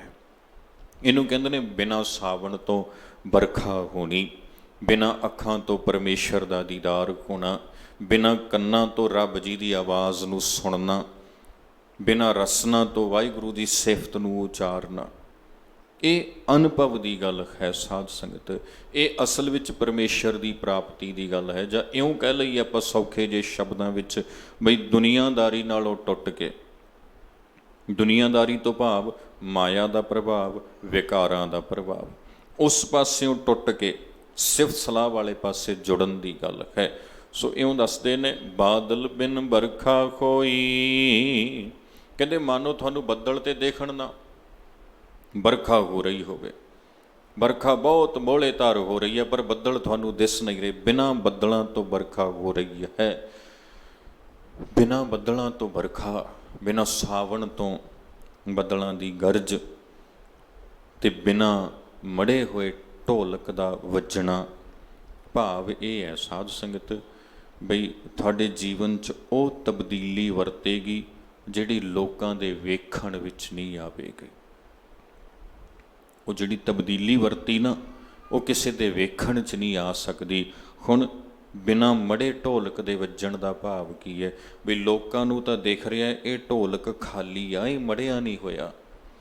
ਲੋਕ ਤੇ ਕਹਿਣਗੇ ਵੀ ਉਹੀ ਆ, ਲੋਕ ਤੇ ਬਾਬਾ ਲਹਿਣਾ ਜਿਹਨੂੰ ਵੀ ਕਹਿੰਦੇ ਹੋਣਗੇ ਨਾ, ਉਹੀ ਲਹਿਣਾ ਜਿਹੜਾ ਕੱਲ੍ਹ ਤੱਕ ਉੱਥੇ ਦੇਵੀਆਂ ਦੇ ਜਾਂਦਾ ਹੁੰਦਾ ਸੀ। ਕਈ ਲੋਕ ਇਹ ਸੋਚਦੇ ਹੋਣਗੇ, ਉਹਨਾਂ ਲਈ ਤੇ ਢੋਲਕ ਖਾਲੀ ਆ ਨਾ, ਪਰ ਇਹ ਤੇ ਲਹਿਣਾ ਜੀ ਨੂੰ ਪਤਾ ਹੈ ਨਾ ਅੰਦਰੋਂ ਜਿਹੜੀ ਆਵਾਜ਼ ਆ ਰਹੀ ਆ। ਇਹ ਤੇ ਪਾਤਸ਼ਾਹ ਗੁਰੂ ਨਾਨਕ ਜਾਣਦੇ ਨੇ ਨਾ ਬਈ ਹੁਣ ਇਹ ਬਿਨਾਂ ਬੱਦਲਾਂ ਤੋਂ ਵਰਖਾ ਹੋ ਰਹੀ ਆ, ਹੁਣ ਇਹ ਇਸ ਪਾਸੇ ਨੂੰ ਤੁਰ ਪਏ ਨੇ, ਪੁਲਾਂਘ ਪੁੱਟ ਲਈ ਹੈ। ਸੋ ਉਹ ਦੁਨੀਆ ਦੇ ਵੇਖਣ ਵਿੱਚ ਨਹੀਂ ਆਇਆ ਕਰਦਾ ਸਾਧ ਸੰਗਤ। ਇਸ ਲਈ ਬਾਬਾ ਨਾਮਦੇਵ ਜੀ ਨੇ ਆਖਿਆ, ਜੋ ਤਤ ਵਿਚਾਰੈ ਕੋਈ, ਭਾਈ ਇਹ ਸਮਝ ਉਸ ਨੂੰ ਪਏਗੀ ਜੇਕਰ ਕੋਈ ਤਤ ਦੀ ਵਿਚਾਰ ਕਰ ਲਵੇ। ਇੱਕ ਹੁੰਦਾ ਤਤ, ਇੱਕ ਹੁੰਦਾ ਬੇਤਤ। ਤਤ ਕੁਝ ਚੀਜ਼ਾਂ 'ਚ ਹੁੰਦਾ ਤੇ ਕੁਝ ਵਿੱਚ ਨਹੀਂ ਹੁੰਦਾ। ਕਈ ਚੀਜ਼ਾਂ ਤੁਸੀਂ ਥੋੜ੍ਹੀਆਂ ਵੀ ਖਾ ਲਓ ਨਾ, ਉਹਨਾਂ 'ਚ ਤੱਤ ਪੂਰੇ ਹੁੰਦੇ ਨੇ। ਕਈ ਤੁਸੀਂ ਬਹੁਤੀਆਂ ਵੀ ਗ੍ਰਹਿਣ ਕਰ ਲਓ ਨਾ, ਉਹ ਢਿੱਡ ਤੇ ਭਰ ਦੇਣਗੀਆਂ, ਪਰ ਤੱਤ ਉਹਨਾਂ 'ਚ ਕੋਈ ਨਹੀਂ ਹੁੰਦਾ। ਅਸਲ ਗੱਲ ਤੱਤ ਦੇ ਵਿਚਾਰ ਦੀ ਹੈ, ਤੱਤ ਨਾਲ ਜੁੜਨ ਦੀ ਹੈ। ਤੇ ਸਤਿਗੁਰੂ ਜੀ ਤੱਤ ਦੱਸਦੇ ਨੇ ਪਰਮੇਸ਼ਰ ਨੂੰ, ਅਕਾਲ ਪੁਰਖ ਦੇ ਮਿਲਾਪ ਨੂੰ, ਜੋ ਸੁਰਤ ਵਿੱਚੋਂ ਹੋਣਾ, ਜੋ ਮਨ ਵਿੱਚੋਂ ਹੋਣਾ ਹੈ। ਤੇ ਮਹਾਰਾਜ ਕਹਿੰਦੇ, ਜੋ ਤੱਤ ਵਿਚਾਰ ਹੈ ਕੋਈ, ਜਿਸ ਨੇ ਇਸ ਤੱਤ ਦੀ ਵਿਚਾਰ ਕਰ ਲਈ, ਭਾਈ ਉਸ ਨੂੰ ਘਰ ਹੀ ਬੈਠਿਆਂ ਛਾਉ ਮਿਲੈ। ਹੁਣ ਅੱਗੋਂ ਗੁਰੂ ਸਾਹਿਬ ਨੇ ਨਾ ਇਹਨੂੰ ਸੌਖੇ ਜਿਹੇ ਤਰੀਕੇ ਨਾਲ ਸਮਝਾਉਣਾ ਕੀਤਾ। ਇਹੀ ਗੱਲ, ਮੋਕੋ ਮਿਲਿਓ ਰਾਮ ਸਨੇਹੀ, ਜਿਹ ਮਿਲਿਆ ਦੇਹ ਸੋ ਦੇਹੀ। ਬਾਬਾ ਨਾਮਦੇਵ ਜੀ ਮਹਾਰਾਜ ਇਹਨੂੰ ਸੌਖੇ ਤਰੀਕੇ ਨਾਲ ਸਮਝਾ ਰਹੇ ਨੇ। ਆਪ ਜੀ ਕਹਿਣ ਲੱਗੇ, ਮਿਲ ਪਾਰਸ ਕੰਚਨ ਹੋਇਆ, ਮੁਖ ਮਨਸਾ ਰਤਨ ਪਰੋਇਆ, ਨਿਜ ਭਾਉ ਭਇਆ ਭ੍ਰਮ ਭਾਗਾ, ਗੁਰ ਪੁੱਛੇ ਮਨ ਪਤੀ ਆਗਾ। ਸੌਖਾ ਕਰਕੇ ਦੱਸ ਰਹੇ ਨੇ ਪਰਮੇਸ਼ਰ ਦਾ ਮਿਲਾਪ ਕਿਵੇਂ ਹੈ।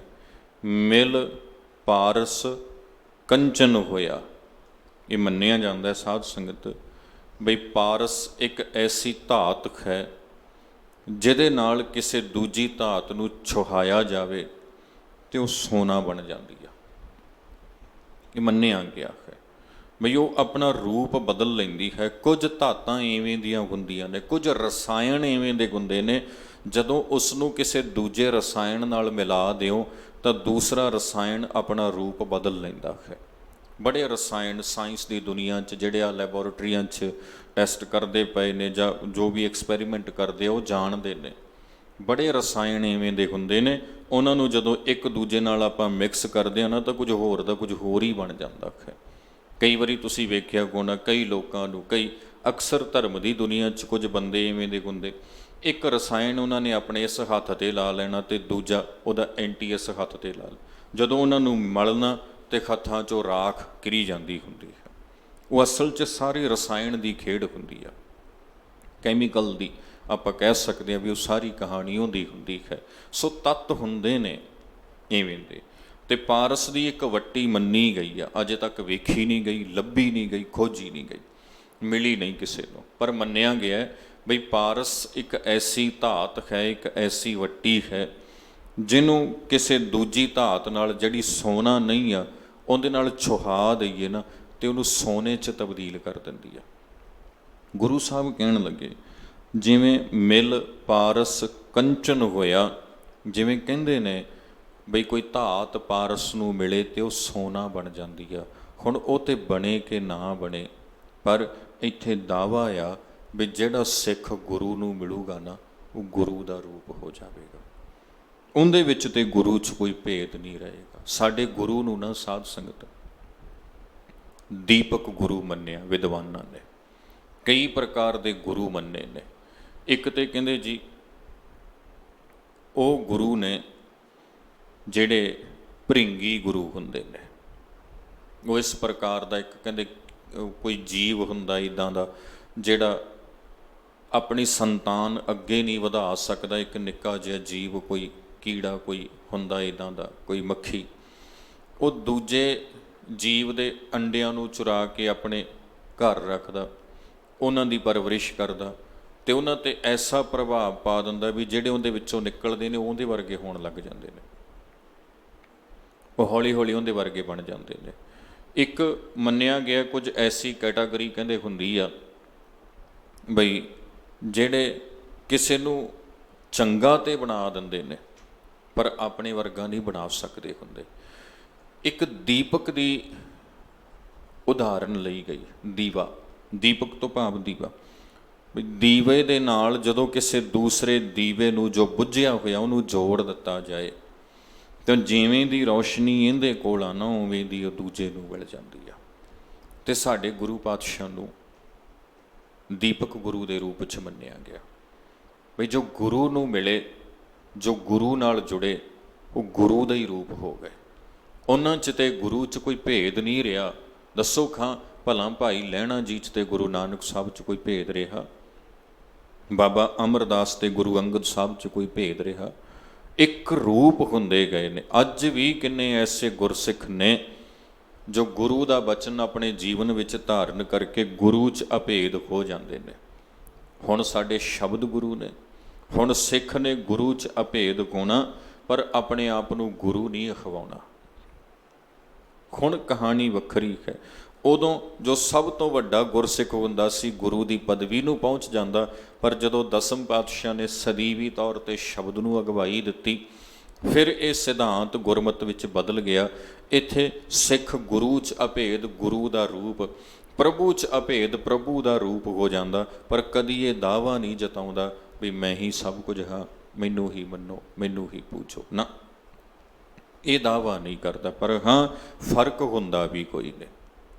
ਗੁਰਬਾਣੀ 'ਚ ਬੇਅੰਤ ਐਸੇ ਫੁਰਮਾਨ ਹਨ। ਇੱਕ ਤੇ ਆਪਾਂ ਪਹਿਲਾਂ ਪੜ੍ਹਿਆ ਸੀ, ਹਰ ਕਾ ਸੇਵਕ ਸੋ ਹਰ ਜੇਹਾ, ਭੇਦ ਨਾ ਜਾਣੋ ਮਾਨਸ ਦੇਹਾ। ਕਿੰਨੇ ਐਸੇ ਫੁਰਮਾਨ ਹਨ ਗੁਰੂ ਗ੍ਰੰਥ ਸਾਹਿਬ ਜੀ ਦੀ ਬਾਣੀ ਦੇ ਅੰਦਰ। ਇੱਕ ਥਾਂ ਤੇ ਬਾਬਾ ਕਬੀਰ ਜੀ ਲਿਖਦੇ ਨੇ, ਕਬੀਰ ਹਰ ਜਨ ਐਸਾ ਚਾਹੀਐ ਜੈਸਾ ਹਰ ਹੀ ਹੋਏ। ਜਿਵੇਂ ਪਰਮੇਸ਼ਰ ਉਵੇਂ ਦਾ ਪਰਮੇਸ਼ਰ ਦਾ ਪਿਆਰਾ। ਪਰ ਕਦੀ ਵੀ ਰੱਬ ਜੀ ਦਾ ਪਿਆਰਾ ਆਪਣੇ ਵੱਲੋਂ ਇਹ ਦਾਅਵਾ ਨਹੀਂ ਜਤਾਉਂਦਾ ਕਿ ਮੈਂ ਸਭ ਕੁਝ ਬਣ ਕੇ ਆਖਾਂ। ਨਹੀਂ, ਹਾਂ, ਅਭੇਦ ਹੋ ਜਾਂਦਾ ਹੈ। ਮਿਲ ਪਾਰਸ ਕੰਚਨ ਹੋਇਆ। ਪਾਰਸ ਗੁਰੂ ਨੇ। ਪਾਰਸ ਇੱਕ ਕਿਸਮ ਆ ਵੀ ਜਿਹੜੇ ਕਿਸੇ ਹੋਰ ਨੂੰ ਸੋਨਾ ਤੇ ਬਣਾ ਦਿੰਦੇ ਨੇ, ਪਰ ਪਾਰਸ ਨਹੀਂ ਬਣਾ ਸਕਦੇ। ਦੀਪਕ ਗੁਰੂ ਐਸਾ ਆ, ਗੁਰੂ ਸਾਡਾ ਐਸਾ ਆ। ਸ਼ਬਦ ਗੁਰੂ ਜਦੋਂ ਸਿੱਖ ਦੀ ਸੁਰਤ ਵਿੱਚ ਟਿਕਦਾ ਹੈ ਨਾ, ਤਾਂ ਸਿੱਖ ਦੀ ਸੁਰਤ ਨੂੰ ਸ਼ਬਦ ਵਿੱਚ ਲੀਨ ਕਰਕੇ ਸ਼ਬਦ ਦਾ ਹੀ ਰੂਪ ਕਰ ਦਿੰਦਾ ਹੈ, ਪਰਮੇਸ਼ਰ ਦਾ ਹੀ ਰੂਪ ਕਰ ਦਿੰਦਾ ਹੈ। ਮਿਲ ਪਾਰਸ ਕੰਚਨ ਹੋਇਆ। ਕਹਿੰਦੇ ਜਿਵੇਂ ਮੰਨਿਆ ਗਿਆ ਬਈ ਬਾਕੀ ਧਾਤ ਆਪਣਾ ਰੂਪ ਬਦਲ ਲੈਂਦੀ ਹੈ, ਬਿਲਕੁਲ ਇਸੇ ਤਰ੍ਹਾਂ ਭਾਈ ਮੁੱਖ ਮਨਸਾ ਰਤਨ ਪਰੋਇਆ। ਮੁੱਖ ਗੁਰਸਿੱਖ ਦੇ ਮੁੱਖ ਅਤੇ ਮਨਸਾ ਗੁਰਸਿੱਖ ਦੀ ਮਨਸਾ, ਉਹਦੇ ਬਚਨ ਤੇ ਉਹਦੀ ਮਨਸਾ ਇੱਛਾ, ਰਤਨ ਪਰੋਇਆ। ਦੋਵਾਂ ਦੇ ਵਿੱਚ ਵਾਹਿਗੁਰੂ ਦੀ ਸਿਫਤ ਸਲਾਹ ਦਾ ਰਤਨ ਪਰੋਇਆ ਜਾਂਦਾ।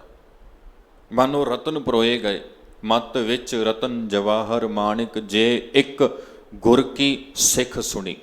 ਗੱਲ ਗੁਰ ਕੀ ਇੱਕ ਸਿੱਖ ਸੁਣੀ ਦੀ ਹੈ। ਸਾਧ ਸੰਗਤ ਮਹਾਰਾਜ ਜੀ ਅੱਗੋਂ ਦੱਸਦੇ ਨੇ, ਨਿਜ ਭਾਓ ਭਇਆ ਭਰਮ ਭਾਗਾ। ਕਹਿੰਦੇ ਭਾਈ ਹੁਣ ਭਰਮ ਦੂਰ ਹੋ ਗਿਆ। ਨਿਜ ਭਾਓ, ਜਿਹੜਾ ਪ੍ਰੇਮ ਆਪਣੇ ਅੰਦਰ ਪ੍ਰਗਟ ਕੀਤਾ ਸੀ ਨਾ ਪਰਮੇਸ਼ਰ ਜੀ ਦੇ ਪ੍ਰਤੀ, ਭਇਆ, ਹੁਣ ਉਹ ਪ੍ਰੇਮ ਦਾ ਰੂਪ ਹੋ ਗਿਆ ਹੈ। ਗੁਰ ਪੁੱਛੇ ਮਨ ਪਤੀ ਆਗਾ। ਗੁਰੂ ਦੀ ਪੁੱਛ ਦੇ ਅਨੁਸਾਰ, ਜੋ ਗੁਰੂ ਤੋਂ ਪੁੱਛਿਆ, ਜੋ ਗੁਰੂ ਨੇ ਦੱਸਿਆ, ਜੋ ਸਤਿਗੁਰ ਦੀ ਸਿੱਖਿਆ ਸੀ, ਉਸ ਸਿੱਖਿਆ ਦੇ ਅਨੁਸਾਰ ਮਨ ਪਤੀ ਆਗਾ, ਮਨ ਪਤੀਜ ਗਿਆ, ਮਨ ਰੀਝ ਗਿਆ ਹੈ।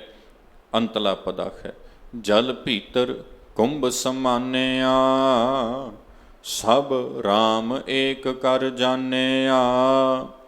ਗੁਰ ਚੇਲੇ ਹੈ ਮਨ ਮਾਨਿਆ, ਜਨ ਨਾਮੈ ਤਤ ਪਛਾਨਿਆ। ਸੋਰਠ ਰਾਗ ਵਿੱਚ ਭਗਤ ਨਾਮਦੇਵ ਜੀ ਦਾ ਇਹ ਅੰਤਲਾ ਸ਼ਬਦ ਹੈ, ਤੇ ਇਹ ਪਦਾ ਸ਼ਬਦ ਦਾ ਅੰਤਲਾ ਪਦਾ ਹੈ। ਜਲ ਭੀਤਰ ਕੁੰਭ ਸਮਾਨਿਆ। ਕੁੰਭ ਦਾ ਅਰਥ ਹੁੰਦਾ ਘੜਾ। ਸਾਧ ਸੰਗਤ ਨਾ, ਇੱਥੇ ਉਦਾਹਰਨ ਬੜੀ ਪਿਆਰੀ ਲਈ ਵੀ ਤੁਸੀਂ ਨਾ ਇੱਕ ਘੜੇ ਨੂੰ ਪਾਣੀ ਦਾ ਭਰ ਲਓ। ਪਾਣੀ ਦਾ ਭਰ ਕੇ ਨਾ ਫਿਰ ਉਹੀ ਘੜਾ ਇੱਕ ਨਦੀ 'ਚ ਰੱਖੋ। ਹੁਣ ਘੜੇ ਦੇ ਅੰਦਰ ਵੀ ਪਾਣੀ ਆ ਤੇ ਘੜੇ ਦੇ ਬਾਹਰ ਵੀ ਪਾਣੀ ਹੈ, ਪਰ ਇੱਕ ਫਰਕ ਇਹ ਆ ਬਈ ਜਿਹੜਾ ਪਾਣੀ ਘੜੇ ਦੇ ਅੰਦਰ ਆ ਨਾ, ਉਹ ਬਾਹਰਲੇ ਨੂੰ ਮਿਲ ਨਹੀਂ ਸਕਦਾ, ਤੇ ਜਿਹੜਾ ਬਾਹਰ ਹੈ ਉਹ ਅੰਦਰਲੇ ਨੂੰ ਨਹੀਂ ਮਿਲ ਸਕਦਾ। ਪਾਣੀ ਦੇ ਵਿੱਚ ਪਾਣੀ ਆ, ਘੜੇ ਦੇ ਬਾਹਰ ਵੀ ਤੇ ਅੰਦਰ ਵੀ ਪਾਣੀ ਦੇ ਵਿੱਚ ਪਾਣੀ ਪਿਆ, ਪਰ ਇੱਕ ਨਹੀਂ ਹੋ ਸਕਦਾ। ਜੇ ਅਸੀਂ ਉਹ ਪਰਤ ਤੋੜ ਦਈਏ ਨਾ, ਜਿਹਨੇ ਅੰਦਰਲੇ ਪਾਣੀ ਨੂੰ ਬੰਨ੍ਹ ਕੇ ਰੱਖਿਆ ਹੋਇਆ, ਜੇ ਉਹਨੂੰ ਤੋੜ ਦਈਏ ਨਾ ਜਾਂ ਘੜੇ ਨੂੰ ਮੁੱਧਾ ਕਰ ਦਈਏ ਨਾ ਤੇ ਫਿਰ ਉਹ ਅੰਦਰਲਾ ਤੇ ਬਾਹਰਲਾ ਉਹਨੇ ਇੱਕ ਹੋ ਜਾਣਾ, ਉਹਨੇ ਮਿਲ ਜਾਣਾ। ਬਾਬਾ ਨਾਮਦੇਵ ਜੀ ਕਹਿੰਦੇ ਜਲ ਭੀਤਰ ਕੁੰਭ ਸਮਾਨਿਆ, ਜਲ ਭੀਤਰ ਕੁੰਭ, ਉਹ ਜਲ ਜਿਹੜਾ ਕੁੰਭ ਦੇ ਭੀਤਰ ਸੀ, ਕੁੰਭ ਦੇ ਵਿੱਚ ਸੀ, ਸਮਾਨਿਆ, ਉਹ ਹੁਣ ਬਾਹਰਲੇ ਨਾਲ ਜੋ ਸਾਰੇ ਥਾਈਂ ਸੀ ਸਮਾ ਕੇ ਉਹਦਾ ਰੂਪ ਹੋ ਗਿਆ। ਬਿਲਕੁਲ ਇਸੇ ਤਰ੍ਹਾਂ ਜਿਹੜੀ ਸੁਰਤ ਨਿੱਕੀ ਜਿਹੀ ਅੰਸ਼ ਇੱਥੇ ਪਈ ਆ, ਗੁਰੂ ਦੇ ਉਪਦੇਸ਼ ਨਾਲ ਇਹ ਸਾਰੀਆਂ ਥਾਵਾਂ ਤੇ ਰਮੇ ਹੋਏ ਰਾਮ 'ਚ ਅਭੇਦ ਹੋ ਕੇ ਉਸੇ ਦਾ ਰੂਪ ਹੋ ਜਾਏਗੀ। ਜਿਹਨੂੰ ਮਹਾਰਾਜ ਜੀ ਕਹਿੰਦੇ ਨੇ ਜਨ ਨਾਨਕ ਲੀਨ ਭਇਓ ਗੋਬਿੰਦ ਸਿਉ ਜਿਉ ਪਾਣੀ ਸੰਗ ਪਾਣੀ, ਨਾਨਕ ਲੀਨ ਭਇਓ ਗੋਬਿੰਦ ਸਿਉ। ਇਹ ਅਭੇਦਤਾ ਮਹਾਰਾਜ ਕਹਿੰਦੇ ਜਲ ਭੀਤਰ ਕੁੰਭ ਸਮਾਨਿਆ, ਸਭ ਰਾਮ ਏਕ ਕਰ ਜਾਣਿਆ। ਸਭ ਸਾਰੇ ਬ੍ਰਹਿਮੰਡ ਨੂੰ ਰਾਮ ਏਕ ਕਰ, ਇੱਕ ਰੱਬ ਦਾ ਹੀ ਰੂਪ ਕਰਕੇ ਜਾਣਿਆ, ਜਾਣ ਲਿਆ ਹੈ। ਤੇ ਵਾਹਿਗੁਰੂ ਜੀ ਜੋ ਆਪਣੀ ਕੁੱਲ ਕਾਇਨਾਤ ਬ੍ਰਹਿਮੰਡ ਵਿੱਚ ਸਮਾਏ ਹੋਏ ਹਨ, ਸਿੱਖ ਦੀ ਸੁਰਤ ਵੀ ਉਹਦੇ ਨਾਲ ਇੱਕ ਮਿਕ ਹੋ ਗਈ ਹੈ। ਗੁਰ ਚੇਲੇ ਹੈ ਮਨ ਮਾਨਿਆ, ਕਹਿੰਦੇ ਇਉਂ ਭਾਈ ਚੇਲੇ ਦਾ ਮਨ ਗੁਰੂ ਦੇ ਨਾਲ ਮੰਨ ਕੇ ਗੁਰੂ 'ਚ ਅਭੇਦ ਹੋ ਗਿਆ। ਜਨ ਨਾਮੈ ਤਤ ਪਛਾਨਿਆ, ਇਉਂ ਨਾਮਦੇਵ ਜੀ ਨੇ ਤਤ ਨੂੰ ਪਛਾਣ ਲਿਆ, ਭਾਵ ਆਪਣੇ ਗੁਰੂ ਸ਼ਬਦ ਦੇ ਨਾਲ ਜੁੜ ਕੇ ਆਪਣੇ ਆਪ ਨੂੰ ਪਰਮੇਸ਼ਰ 'ਚ ਅਭੇਦ ਕਰ ਲਿੱਤਾ। ਮੋਕੋ ਮਿਲਿਓ ਰਾਮ ਸਨੇਹੀ, ਜਿਹ ਮਿਲਿਆ ਦੇਹ ਸੋ ਦੇਹੀ, ਇਹ ਇਸ ਸ਼ਬਦ ਦਾ ਕੇਂਦਰੀ ਭਾਵ ਸੀ। ਪਰਮੇਸ਼ਰ ਵਾਹਿਗੁਰੂ ਜੀ ਦਾ ਮਿਲਾਪ ਹੋਇਆ, ਜਿਨ੍ਹਾਂ ਦੇ ਮਿਲਾਪ ਦੇ ਨਾਲ ਇਹ ਦੇਹੀ, ਇਹ ਸਰੀਰ ਬੜਾ ਹੀ ਪਵਿੱਤਰ ਬਣ ਗਿਆ ਹੈ। ਸੋ ਅੱਜ ਦੇ ਪਾਵਨ ਸ਼ਬਦ ਦਾ ਤਾਤਪਰਜ, ਇਹਦਾ ਮੁੱਖ ਭਾਵ ਇਹੋ ਸਤਿਗੁਰੂ ਜੀ ਨੇ ਬਖਸ਼ਿਸ਼ ਕੀਤਾ। ਤੁੱਛ ਮਤ ਅਨੁਸਾਰ ਆਪਾਂ ਸਾਂਝ ਪਾਈ, ਯਤਨ ਕਰੀਏ ਸਾਧ ਸੰਗਤ ਆਪਾਂ ਆਪਣੇ ਮਨ ਅੰਦਰ ਗੁਰੂ ਸ਼ਬਦ ਦੀ ਸਿੱਖਿਆ, ਗੁਰੂ ਸ਼ਬਦ ਦੇ ਉਪਦੇਸ਼ ਨੂੰ ਟਿਕਾਈਏ, ਤਾਂ ਜੋ ਆਪਣਾ ਇਹ ਮਨ ਇਹ ਨਿੱਕੀ ਜਿਹੀ ਸੁਰਤ ਪਰਮ ਜੋਤ ਵਿੱਚ ਅਭੇਦ ਹੋ ਕੇ ਉਸ ਦੇ ਮਿਲਾਪ ਦੇ ਆਨੰਦ ਨੂੰ ਮਾਣ ਸਕੇ, ਉਸ ਦੀ ਅਭੇਦਤਾਈ ਨੂੰ ਮਾਣ ਸਕੇ ਤੇ ਜੀਵਨ ਦੀ ਸਫਲਤਾ ਨੂੰ ਪ੍ਰਾਪਤ ਕਰ ਸਕੇ। ਇੰਨੀ ਬੇਨਤੀ ਆਪ ਜੀ ਨੇ ਪ੍ਰਵਾਨ ਕਰਨੀ। ਗੁਰ ਸ਼ਬਦ ਵਿਚਾਰ ਕਰਦਿਆਂ ਹੋਈਆਂ ਬੇਅੰਤ ਭੁੱਲਾਂ ਲਈ ਖਿਮਾ ਬਖਸ਼ਣੀ। ਸਾਡੇ ਅਤੀ ਸਤਿਕਾਰਯੋਗ ਭਾਈ ਸਾਹਿਬ ਭਾਈ ਕ੍ਰਿਸ਼ਨ ਸਿੰਘ ਜੀ ਹਜ਼ੂਰੀ ਰਾਗੀ ਗੁਰਦੁਆਰਾ ਗੁਰਸਾਗਰ ਸਾਹਿਬ, ਉਹਨਾਂ ਦਾ ਜਥਾ ਪੁੱਜ ਚੁੱਕਿਆ ਹੈ। ਆਪ ਸਿੱਖ ਸੰਗਤਾਂ ਨੂੰ ਗੁਰ ਸ਼ਬਦ ਕੀਰਤਨ ਦੇ ਨਾਲ ਜੋੜਨਾ ਹੈ। ਇਸੇ ਤਰ੍ਹਾਂ ਜੁੜ ਮਿਲ ਆਪ ਜੀ ਨੇ ਲਾਹੇ ਲੈਣੇ। ਗੁਰ ਸ਼ਬਦ ਵਿਚਾਰ ਕਰਦਿਆਂ ਹੋਈਆਂ ਭੁੱਲਾਂ ਲਈ ਖਿਮਾ ਫਤਿਹ ਪ੍ਰਵਾਨ ਕਰਨੀ। ਆਖੋ ਜੀ ਵਾਹਿਗੁਰੂ ਜੀ ਕਾ ਖਾਲਸਾ, ਵਾਹਿਗੁਰੂ ਜੀ ਕੀ ਫਤਿਹ।